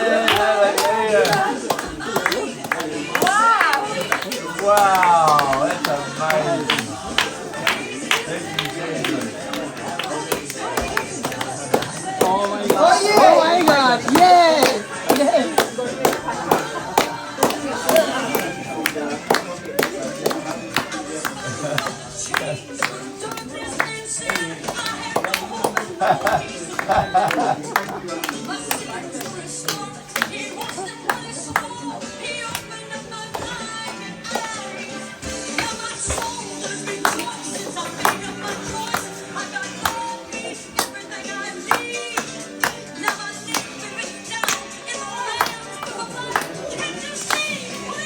Done for me. Yeah, praise the Lord.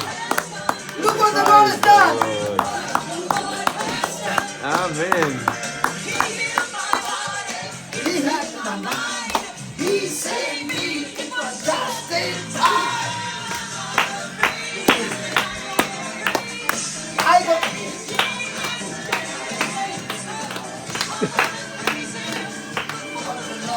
That's wow, that's amazing.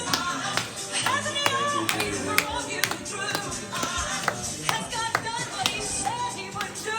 Amen. Amen. Praise the Lord. He had my mind. He saved me just in time. Look what the Lord.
Praise God. So what is God kind of faith? You say what you have, or you will have what you say? Have what you say? Have what God says I have. Have what God says I shall have. Praise God. Now, which one comes first? Saying or believing? Look at that scripture again. How many times is the word say? 3. How many times is the word believe? 1. So which one comes first? Say. Why do you think in one sentence Jesus is using the word say 3 times? Because he's saying, because you are created in the likeness and image of God, your saying has power. When you use God's word and say that God's word will create things for you. But when you say not God's word, but anything that contradicts God's word, now those words will kill you.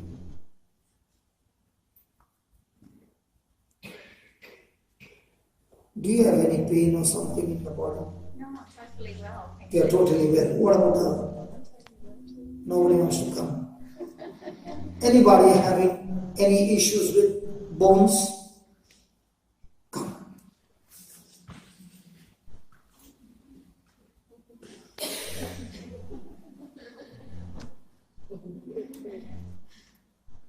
What problem you got in bones? I've got arthritis in my right. Fantastic. I love to kill arthritis. And I've got Achilles tear. Okay, you can sit down. You can sit down. I'll take you the next one. Just sit down. Because I've got few clients here.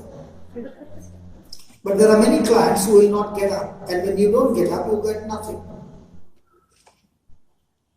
Because when you say, when God is asking you through my mouth, if anybody has got any bone problem, you might be feeling shy. Shy is pride.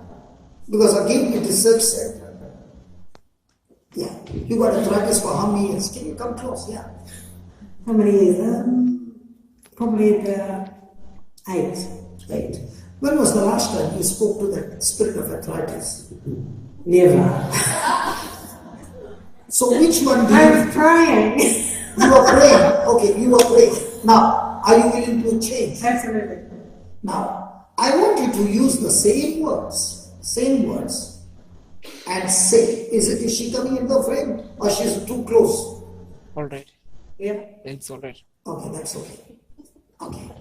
Are you willing? I am. Now, one thing I forgot to tell you, you're on the camera. Right. Okay? But remember, when people will see that arthritis go out of you, the others who are having the same situation, they get healed as well. Right. So you are not only getting healed, you become an evangelist for the kingdom. I've always wanted to be one of them. You always want, and the best part is tomorrow morning you'll be worldwide. Oh, wonderful. Yes. Isn't that good? Praise God. So the first thing is that you are saying, for 8 years you have been praying to God. So you now understood your mistake. I do. So now are you willing to change? I am. Okay. Now close your eyes and say this. Lord Jesus. Lord Jesus. I thank you for teaching me. I thank you for teaching me the truth. The truth. You took my place. You took my place. On that cross. On that cross. To save me. To save me. And you became my substitute. And you became my substitute. On that cross. On that cross. Your body was wounded. Your body was wounded. For my sake. For my sake. And by those wounds. And by those wounds. I am completely healed. I am completely healed. Lord Jesus. Lord Jesus. Your word says. Your word says. That I can speak to the mountain. That I can speak to the mountain. Please forgive me. Please forgive me. 8 years. 8 years. I've been pleading to you. I have been pleading to you. And asking you. And asking you. In prayer. In prayer. Please, Lord Jesus. Please, Lord Jesus. Heal me. Heal me. And set me free. And set me free. How wrong I have been. How wrong I've been. Now, Now I choose to believe I choose to believe your word. your word. And therefore, In the name of Jesus, the name of Jesus, I am talking to that spirit of arthritis, I am talking to the spirit of arthritis, you spirit of infirmity, the spirit of infirmity, you spirit of infirmity, you spirit of infirmity, arthritis, I'm talking to you. I am talking to you. I bind you, I bind you, I curse you, I curse you, I rebuke you, I rebuke you, and I command you, get out of my body now. Get out of my body now. In the name of Jesus. In the name of Jesus. Lord Jesus. Lord Jesus. You said. I shall have. Whatever I say. Whatever I say. So all this time. The negative words that I spoke. The negative words that I spoke. Against my own body. Lord Jesus. Destroy. All those words. And I declare now. In the name of Jesus. I am set free. All my bones. Are aligned. The cartilages. Ligaments. The tendons. The muscles. The nerves. Are all aligned. Recreated now. By the power of the Holy Spirit. Thank you, Lord. For this quick surgery. And I've been set free. All the pain has left my body. And I'm set free. In Jesus' name. Amen. Now you had a problem in your legs, right? I did. Okay, now march now. March harder. I'm good. No pain. Do it more. Come on. Try anything you want. Nothing? Try. I wanted to dance today. Come on.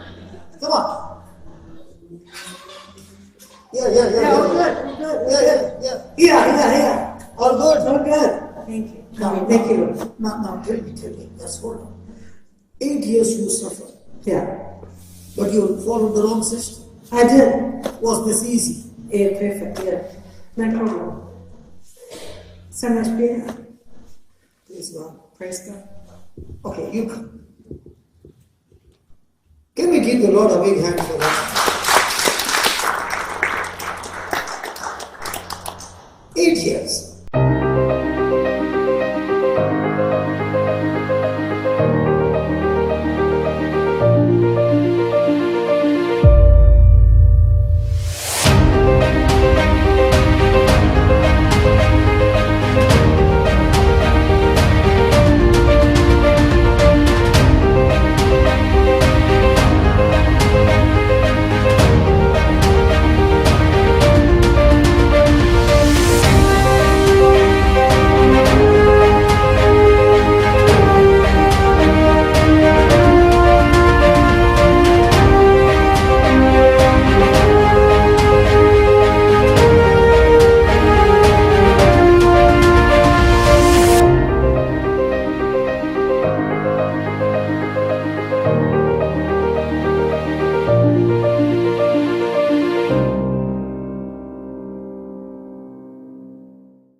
Please come. Now what's your problem? I've got two problems. Two problems. I've got, how do you call it? Forget the name, just describe. Yeah, this cataracts have been done, but that's good, that's successful. I've got macular degeneration. Means what? It means you are losing sight. Yes, yeah. Okay, and what progressively, and they give it an injection. They had an injection. Okay. What else? Oh, well, when you said about bones, I didn't think I had a problem with that. Suddenly I remembered I've just been checked for bone density because I've got it gets complicated. I've got polymyalgia, and the treatment they're giving me can have an effect on bones. So I went for a bone scan, and the bone scan is says that I've got low bone density, and so I'm going to the doctor this week and he's going to give me something for the low bone density. So we're chasing around. That's okay. So can somebody talk my English? Brittle bones. The bones. Yeah, bones will be brittle. The bones will be brittle. That's what she said. Yeah. I think they're good actually. What is she saying? I think they're good. I think the bones are good because I had a little crash the other day. I really hurt my elbow, but nothing broke. So your bones are good, but the diagnosis says they are not good. That's right. The scan says that I've got low density instead of high density bones. Okay. So can we fix it up now? Yes, that'd be nice. So two things. Two things. Your eyes and your bones. Yes. Now, who wants to fix the eyes and the bones? Jesus. No, Jesus is not going to fix it. He said you fix it. Why don't you come? Do you pray over people? Yes, I do. Then I don't want the person who prays over people. Oh. I want somebody who has never prayed over people.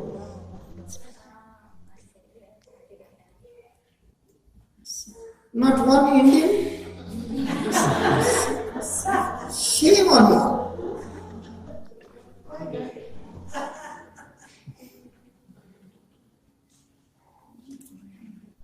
Come back. Okay. Can you come to the center? Yeah. Now, can I put it a little behind? We don't want to miss anything. Is that clear? Yes. Much better? Yes. Okay. Now, do you believe in Jesus? I do believe in Jesus. So, are you baptized in Jesus? Yes. So your hands are anointed? Yes. How do you know? I believe in Jesus. Do you have something written, document? Maybe the Bible. Yeah, Bible. Yeah, Bible with scripture. That's why it's very important. Which scripture?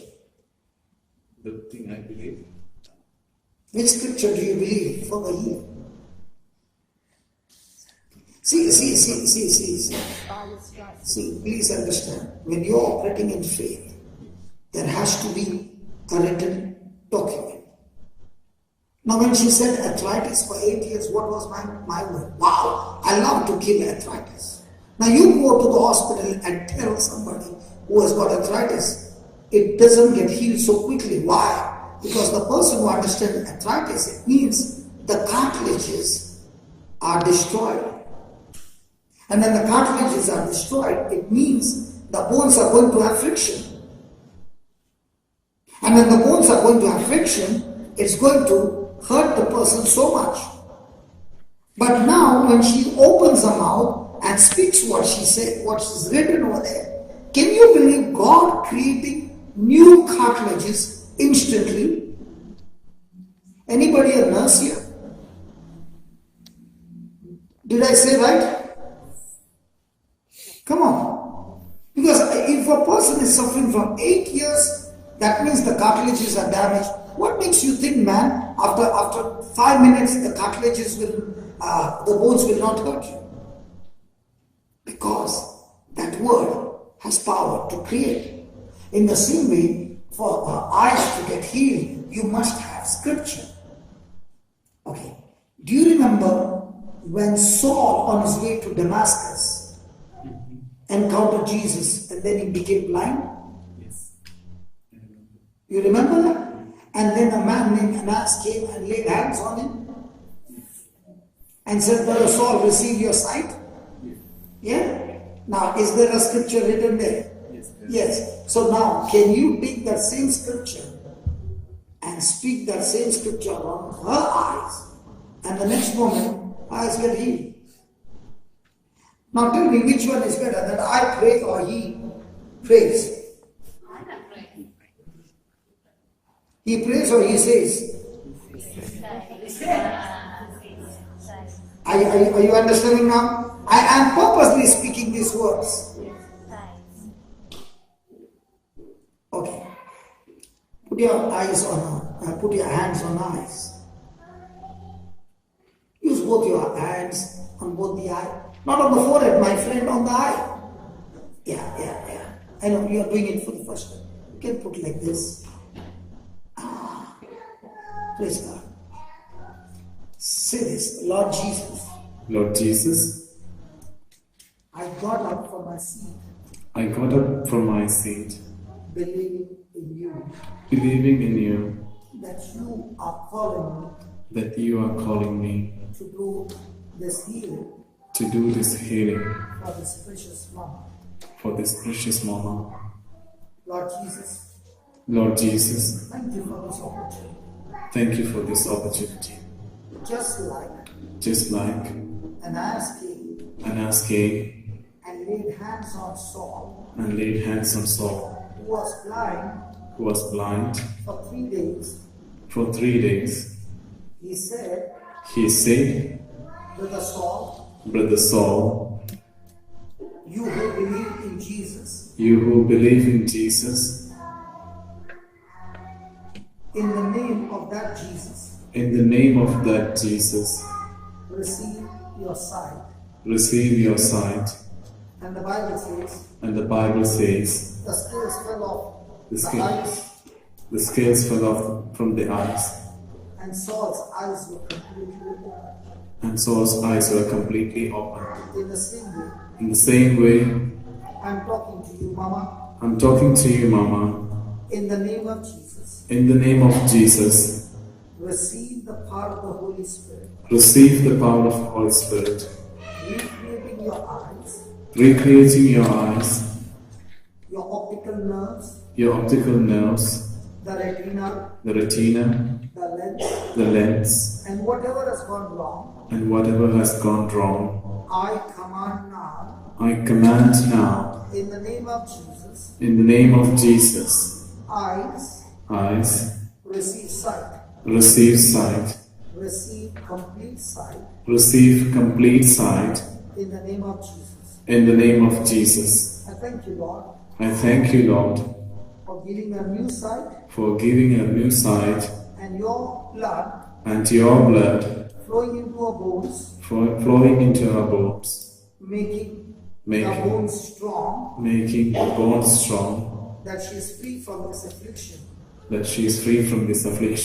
I thank you, Lord. For touching her from the crown of her head. To the soles of her feet. Thank you, Lord. For this creative miracle. In Jesus' name. Amen. It's finished. Now open your eyes. Now how do you see? Yeah. But now, do you have any pain or irritation in your eye? Everything is gone. It's not there now. Any irritation now? No irritation. Praise God. Now, in the same way, start to do something that you could not do.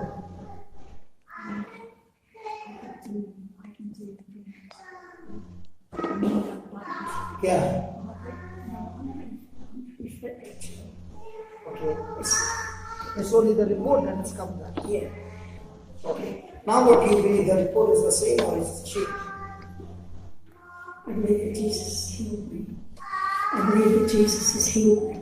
He has healed you or he will heal you? I believe that he has. As you were praying, I was believing as you were praying. That he will heal you? That as you prayed, he has healed me. I don't know. Wow. Listen. When you said, he has healed you, you spoke according to the scripture. I'll show you. And as long as you believe that sickness cannot come back to you. Okay? Look at that. 1 Peter 2:24.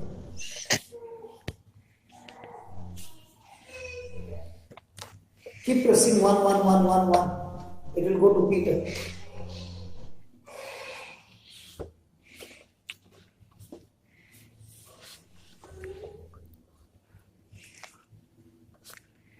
Jesus, his own self. That who is Jesus, his own self, bear our sins in his own body on the tree, that we being dead to sin should live unto righteousness, by whose stripes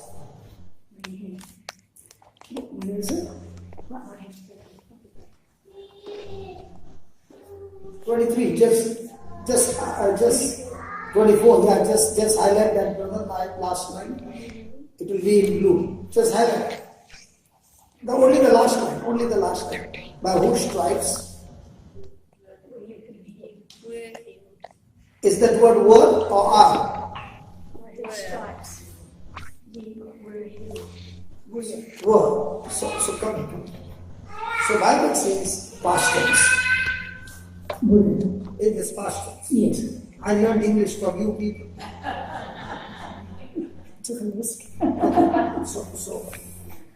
Were healed means past tense. So in God's mind, is he going to heal you or he has already done his part? He's already done his part. Now what is your belief? Believe what he has done or believe what the doctor's report says? The doctor's report was written before Jesus healed. Jesus heals. Jesus has healed. So now you got two options. One, the doctor's report says your bone has got this thing and that thing. And on the other side, the word of God says you are already healed. Which one do you agree? I better agree with the second one. That you are already healed. Yes. So praise God. So as you are saying that, believe and go in peace. You are healed. So just as the eyes see, your bones are healed as well. God bless you. Thank you, brother. So you got the first time true. Was it the first one of your life? Yeah, I never done. Praise God.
Anybody else who wants any kind of healing?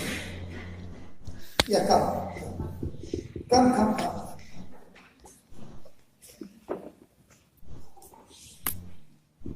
Yeah, you can come this time. See how excited she is. She is so fast. Yeah, please come. Yeah, tell us what has happened. My muscle on the back shoulder of my right hand, I get severe pain all the time. And it is there now? Yes. It is there. Come. It's like a burning, feeling. On the shoulder. Muscle. Okay. Are you ready? Yes. You want to stand here? Okay. Close your eyes and see. Now you pray your prayer. I'm going to say. Oh. No, it doesn't matter. You don't have to talk. Lord Jesus, I thank you that you took all our sicknesses on the cross, and by your stripes we are healed. So right now, Jesus, in your authority, I tell this pain in the shoulder, for my sister, I command that all pain and infirmity leave in Jesus' name. I rebuke all pain in the name of Jesus, according to the word of God, where Jesus says, by his stripes you were healed. Right now, by his stripes you were healed. All pain must leave I take authority and I command you to leave every spirit of sickness and infirmity or pain. Go in Jesus' name. Amen. Amen. Now leave your shoulder.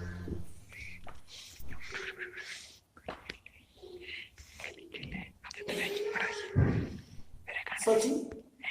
It's not there. How many years it was there? Last 2 years. Good job. I now feel like a need, like a burning, it's maybe going away. Now, my question to you, she made a fantastic prayer. Now, my question to you is, did she ask God to heal her? Did she speak the authority? Did the healing come? So, in our life, do we need to speak the authority? So, did she speak by believing or begging? So, ask your neighbor, are you a believer or a beggar? Most of the time, are we believing or begging? Believing now, praise God. Hallelujah.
So he says, when you lay hands on the sick, they shall recover. Did he say, when you lay hands on the sick and pray?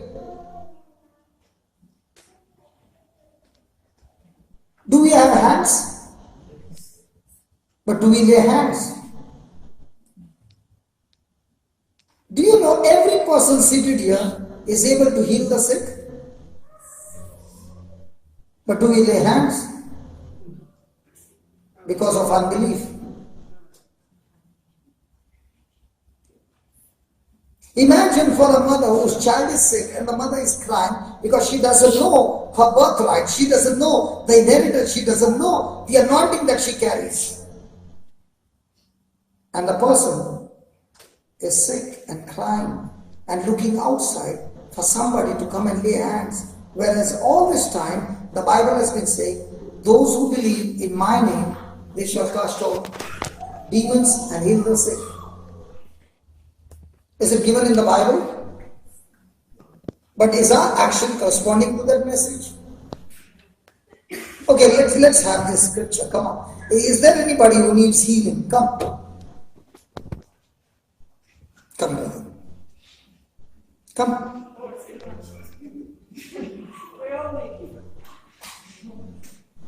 Anybody else need healing? I've got 10 minutes more. Please come. What healing do you need? I believe. But there's that element of any physical? I've got no strength in my side. Okay. I got 2 bad hips and a bad knee. Wow. Please come this side. Right. Okay, and what about you? I'm neurological and infertility. Neurological and infertility. What is that? Can't conceive. Okay. Okay. And what about you, brother? Please come here. I was just suffered with depression from time as well. Depression? Yeah. Okay. What about you? Can you just take it? Wow. I said wow because we'll start with you. Okay. What about you? I've got bursitis. I've I've got bursitis, I've got irritable bowel. It doesn't matter. I'll be eating something else. No, I did not understand what it is. What is she saying? Means pain in the side. Fluid. Okay. What about you? I'm allergic to sunlight. Okay, you can stand there. I have small lipoma on my and shoulder. So Pain in your shoulder. Lipoma, fat tissues. So I'm waiting for surgery. How much? Waiting for surgery. Waiting for surgery. On your shoulder? Yeah. Okay. Listen. Yeah. What about you? I'm practically blind in one eye and I'm cataract in the other. Cataract. Very good. Stand. What about you? I get migraine headaches at least twice or thrice in a month. Now do you have headache looking at me? Not at the moment. Okay. Now you don't have a migraine. Okay. What about you? You got a migraine right now? No, Slightly there. Good. At least something is there. Some symptom is there. You have got no symptom at all. Okay. Please come. Frozen shoulder. Yeah, please come. Yes, brother. Frozen shoulder. Yeah, please come. Please come. What about you? A fractured hand, baby? She broke her hand. Okay, please stand. My body is dark. Okay, no problem. No. Just open that. Yeah, now lock it. Yeah, lock it, no problem. That's it. Okay. Now, do you believe what we learned? Yes? Now, can you just close your eyes? Look to Jesus on the cross. With your eyes closed. The Bible says that his body was wounded, so that by his wounds you have been healed. As you look at his body wounded, talk to yourself and tell the Lord Jesus, all this time I've been believing for a healing. But your word says, when I choose not to look at things seen, but I choose to look at things that are unseen, which you have declared in your word, I experience that affliction turn into glory. Now repeat these words after me. Lord Jesus. Concentrate every word that you speak. Lord Jesus, I thank you. When you went through the cross, the Bible says, you endured the cross with joy to set me free from sin, sickness, death, and every work of Satan. Lord Jesus, you finished your part and you said on the cross, it is finished. Lord Jesus, you have finished it from your side. Help me to believe your word. Take away every unbelief from me. Lord Jesus, I choose to believe your word. Your word says, by your stripes, by your wounds, I am completely healed. Lord Jesus, believing in this word, I choose now to believe your word. You said, these signs shall follow them that believe in you. In your name, they shall cast out demons. So, Lord Jesus, in your name, I rebuke the spirit of infirmity that has afflicted my body, causing sickness and pain. The Bible says in Acts 10:38, Jesus, God anointed you with Holy Spirit and with power, so that you went everywhere doing good and healing all who are oppressed by the devil, because God was with you. Almighty God, you are with me. You have baptized me with your Holy Spirit, and therefore, in the name of Jesus, I receive my healing from every work of the devil. Lord Jesus, you have set me free from every work of the devil. I thank you, Jesus. All my organs, the bones, the tissues, every cell, every organ received your life, and I am completely healed.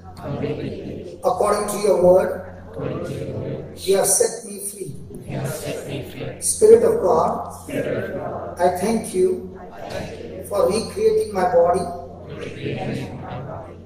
restoring my bones, aligning my bones, aligning my nerves, and healing me completely.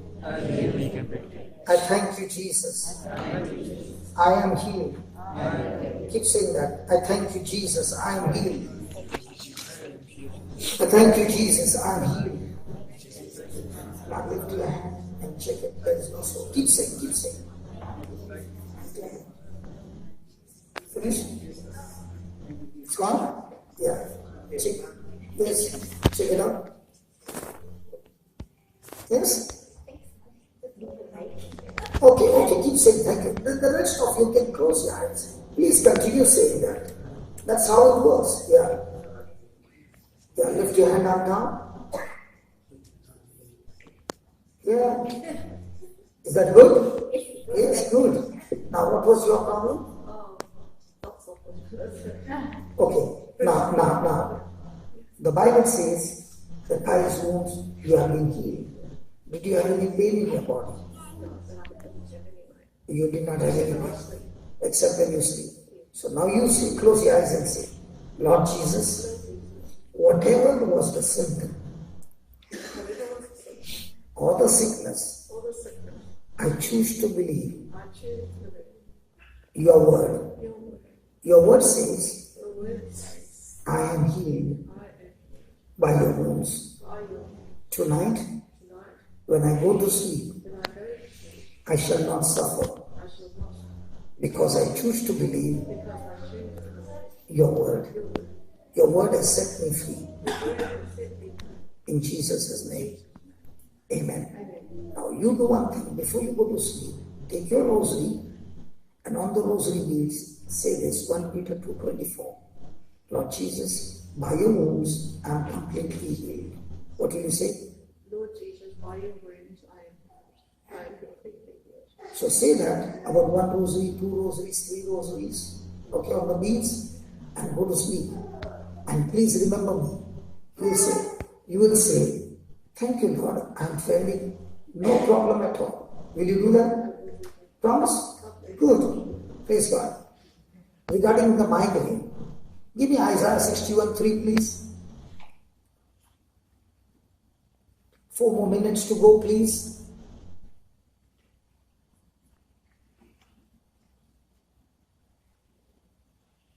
Whenever you meet anybody with migraine, you give them this verse. It works all the time. Okay? To appoint unto them that mourn in Zion, to give unto them beauty for ashes, the oil of joy for mourning. Please read the next one. The garment of praise for the garment of praise for the spirit of the garment of praise. Ask a person to open their mouth and praise God for the next 3 minutes. No matter how bad the migraine is, this scripture says it will have to leave. Just as he gives oil of joy for mourning, garment of praise for the spirit of. So, when you go back home, don't pray asking God to heal you of migraine, but you say Isaiah 61:3, say that, says, when I wear the garment of praise, please don't get offended, okay? Do you wear clothes when you are in bad mood? See, we wear clothes, we cover our body, good mood, bad mood, any moment, we cover our body. In the same way, the Bible says, garment of praise. We love to praise God when everything is good. But when you are in severe pain, and you are, just as you wear garment, you labor to wear garment. In the same way, you deliberately wear your clothes. In the same way, you deliberately praise God. And as you are praising God deliberately, that praise coming out of your mouth destroys the spirit of heaviness completely. So taking this in mind, now you have joy. You remember Nehemiah? He read the word, gave them understanding. And when the people understood, he said, the joy of the Lord is my strength. So now before the migraine can go, you have joy. Why? Because you are following his instructions. For example, you want to go to a new place, you put on the GPS the address. Now, when the GPS found the address, before you can reach there, you are filled with joy. Why? Because the address has been found. Now, all you have to do is follow the instructions. You followed? Yes. You had a problem with depression. I used to be a psychiatric patient. Okay? I gave you that address, JCILM.info. Let me give you an example. Suppose you got a bucket of hot water, or let's say dirty water, and you took a pipe and put it in, and you put clean water into that bucket which is extremely dirty. You go out for half an hour and you come back. What will be the condition of the water in the bucket? Clean. In the same way, what address I gave you, listen to the word day and night. The word entering your ears is going into your mind, destroying that fearful thoughts, worry thoughts, because the word of God is Jesus himself and he's alive. So how do you deal with depression? Simple. Plug into your ears the teachings. If you can plug into your ears 1 hour, 2 hours, 3 hours of teaching, by the third day, you'll find strength in your spirit. Why? Because when you eat food, your stomach converts the food into calories. In the same way, when you hear the teachings, your spirit converts that teaching into faith. Did you understand? Yes. Father, in the name of Jesus, the same anointing that set me free from depression, I release that same anointing on my brother. And I pray, Lord, that my brother will make that labor to listen to your word day and night, the teachings. And when I meet him again, might be in October, he will come and testify that he is not only free from depression, but the faith has made him move to touch other people's life as well. Surely, Lord, you are turning this affliction into an eternal weight of glory in Jesus' name. Amen. Did you follow that? Yes. Your eye. Is it your eye? This one. Put your hand on your eye, your own hand. Close your eye and say this. Lord Jesus, the Bible says, those who believe in you, not only the things that you did, but much greater works than that, they will do because they believe in you and you are seated at the right hand of the Father. Jesus, when you saw a man who was blind, you said, receive sight. In the same way, I speak. In the name of Jesus, I receive sight now. My optical nerves, retina, lens has been recreated and my vision is restored. I believe by faith, Holy Spirit, you just now operated my eye and my vision is restored in Jesus' name. Now open your eyes and see. Close this eye. Yeah. Still blurred. Now, can you keep on doing that? Okay.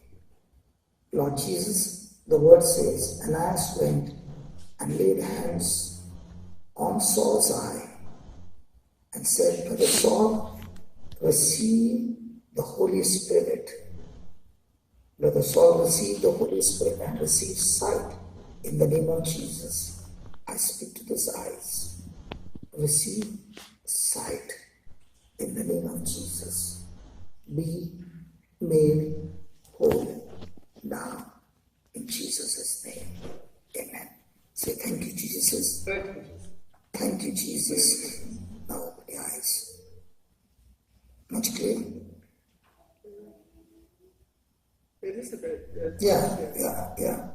Lord Jesus, I thank you. You never settle for 50%, Lord. You're the God who restores sight completely. Jesus, thank you that we do not look at things seen, but to your promise. And you have turned this into glorious testimony. Whatever was blocking, be removed now, and the sight be restored.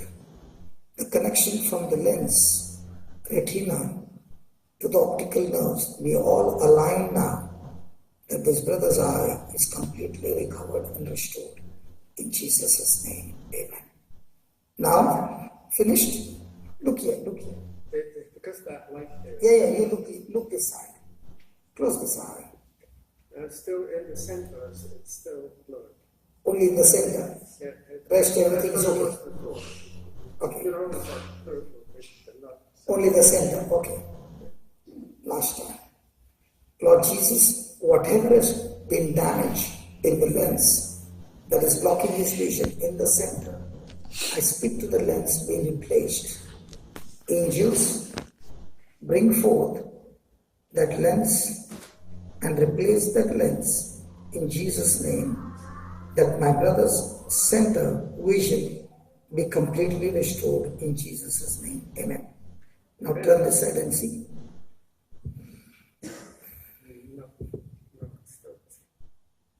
Okay, you continue to say that prayer. Okay? Praise God. Regarding the children, okay? The Bible says that God made a covenant with Abraham. And he said, as for you and your descendants shall multiply. Okay? So you are a descendant of Abraham. How did you become a descendant of Abraham? Galatians 3:29. It says, all those who are in Christ Jesus are descendants of Abraham. Okay? Now, Romans 4:18 says that his case was hopeless. Who's Abraham? Even though it was a hopeless case, he still believed in hope, not considering his body. Now the problem begins to happen is, what are you considering? Are you considering the Word of God? Then you are meditating on the Word of God day and night. Then you will have no unbelief. But if you're considering the doctor's report, your own symptoms, your own thinking, and your mind is full of problems, then that will bring unbelief. Now Jesus could not do because of the people's unbelief. Now you've got three scriptures. One, you are a descendant of Abraham, and that's why it is your inheritance to get pregnant. Two, Christ has redeemed us from every curse, including the curse of barrenness. Three, God gives life to the dead. Romans 4:17. So your womb has received life in Jesus' name. These three scriptures you keep on meditating, believing that will bring forth the baby into your womb. Okay? So Lord, whatever was said to this sister, which challenged her faith, Father, in the name of Jesus, let it all be cancelled. And according to Galatians 3:13, the curse of barrenness has been destroyed because you are made a curse for her. Thank you, Lord Jesus, that you are the God who gives life to the dead. And right now, life has come into this womb. She no longer considers her body, but considers the promise. Like Abraham, he believed in the one who had promised him that he was able to keep it. In the same way, Lord, I thank you that she believes in you, Almighty God, who is able to keep the promise and bring the promise to manifestation. Thank you and praise you, for faith says that she has received and the conception has taken place and the pregnancy has begun. Lord, even though there was bad news, the prophet Habakkuk said, I shall still rejoice in my Lord, because I believe that God, who is a good God, from him all good things come. Let the sister not operate in fear and worry, but trusting in you, believing in you, with joy, give you praise and glory for this created miracle in a womb, in Jesus' name. Amen. Do you believe what we pray? Congratulations. Praise God. Yes. Yours is what? Sunlight. You got a lump? No, you got a lump? You can feel the lump? Yeah. Okay, you can feel it. Okay. Listen to every word that I say. Okay. Jesus, your word says that your word is alive. Your word is active, full of action, full of power, sharper than any two-edged sword.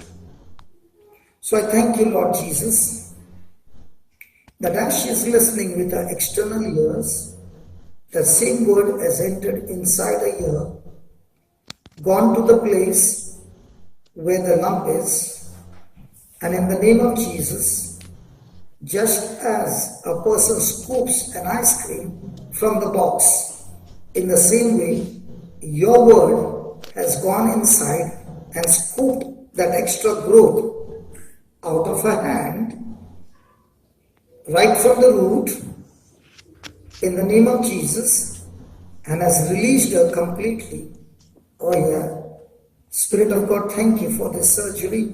Thank you for this operation. And thank you, Lord, that there is no more trace of that lump anymore, in Jesus' name. Thank you, Lord, for performing the surgery in Jesus' name. Amen. You can check it and check. Has it become very soft? Yeah, check it. Is it still hard? Just check.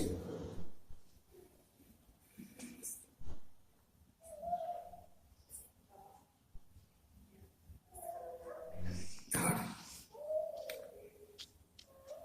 Lord Jesus, please help my sister to believe the word that says, by your stripes she is already healed. Lord, let her change her thinking now. According to the word, her mind is renewed to believe that from your side it has been done. She needs to agree with you.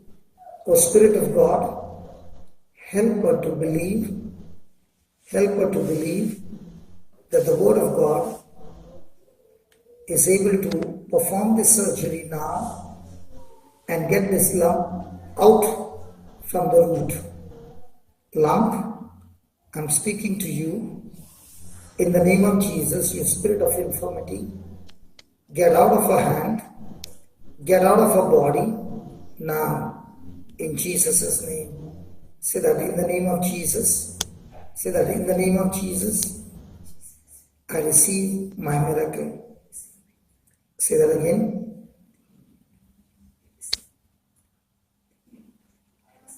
In the name of Jesus.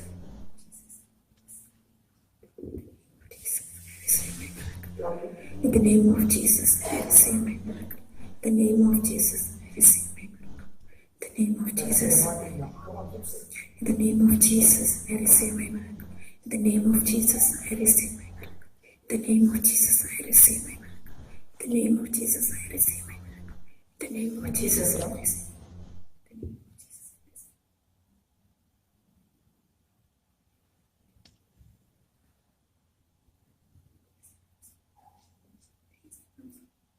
Yeah, that's how it works. Keep on saying. Get that hand off and keep on saying. That little is remaining, that will also go. Keep on saying. In the name of Jesus, I receive my miracle. In the name of Jesus, I receive my miracle. In the name of Jesus, I receive my miracle. In the name of Jesus, I receive my miracle. That's the anointing on you. Now keep saying, don't stop. In the name of Jesus, I receive my miracle. In the name of Jesus, I receive my miracle. In the name of Jesus, I receive my miracle. In the name of Jesus, I receive my miracle. In the name of Jesus, I receive my miracle. In the name of Jesus, I receive my miracle. In the name of Jesus, I receive my miracle. Finish, check.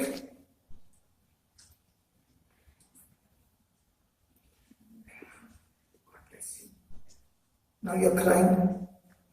That's my God or myself.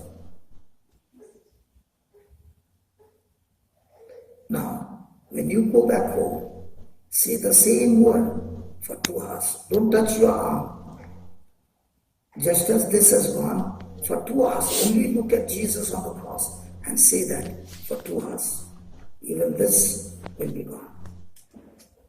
The Lord showed you the small cloud.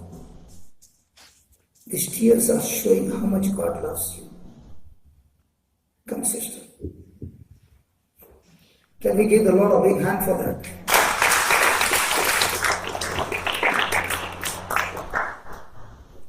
You go back home and keep saying, it doesn't matter.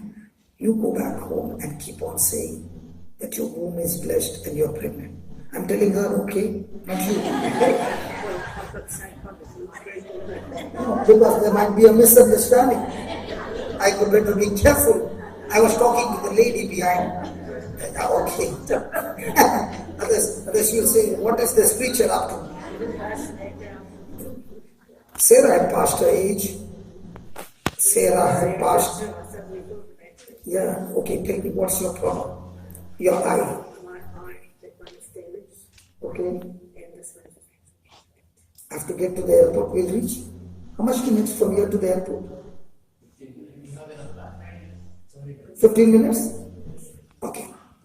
Close your eye. Just can you take out here? You can. Oh, sorry, I forgot about you. You stay, okay? You all can go. Yeah, sorry, I forgot about you all. I'm so sorry. I was so engrossed in this. And thank you. Thank you. Now listen. If the Lord can make a lump disappear, okay, the same word heals everybody. God is not a partial God. It is an unbelief that we need to work on. Okay? take off your spectacles.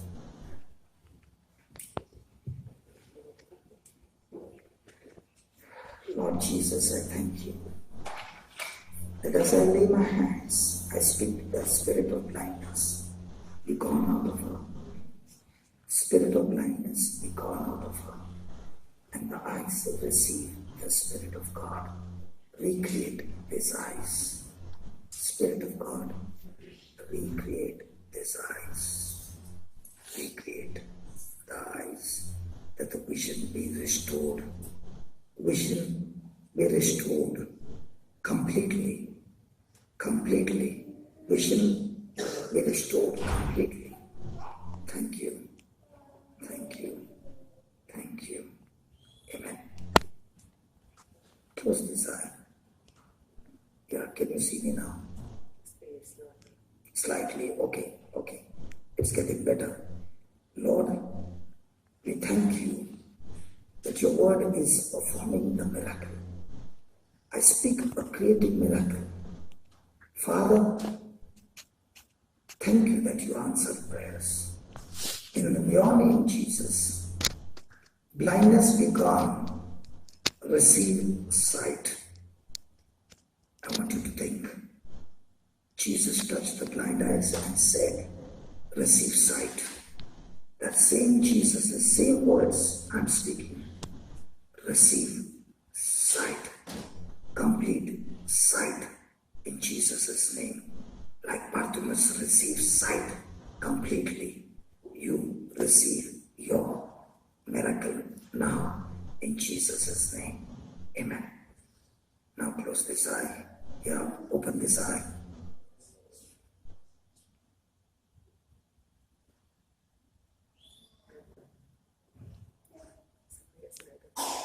Okay, no problem. Lord, we still believe by faith because your word says so. Your word never changes. Your truth is the same, yesterday, today, and forever. And we believe by faith, O Lord, that your power has recreated the eyes, restored the sight completely, and let the sister go back home believing. Believing not what is seen, but believing what is unseen. Even though she can still see the symptoms, let her renew her mind to believe your word that has promised her sight in Jesus' name. Amen. Okay? God bless you. Thank you very much. Migraine. Father, in the name of Jesus, I rebuke this migraine. The spirit of heaviness be gone and never come back again. In Jesus' name. Amen. Okay?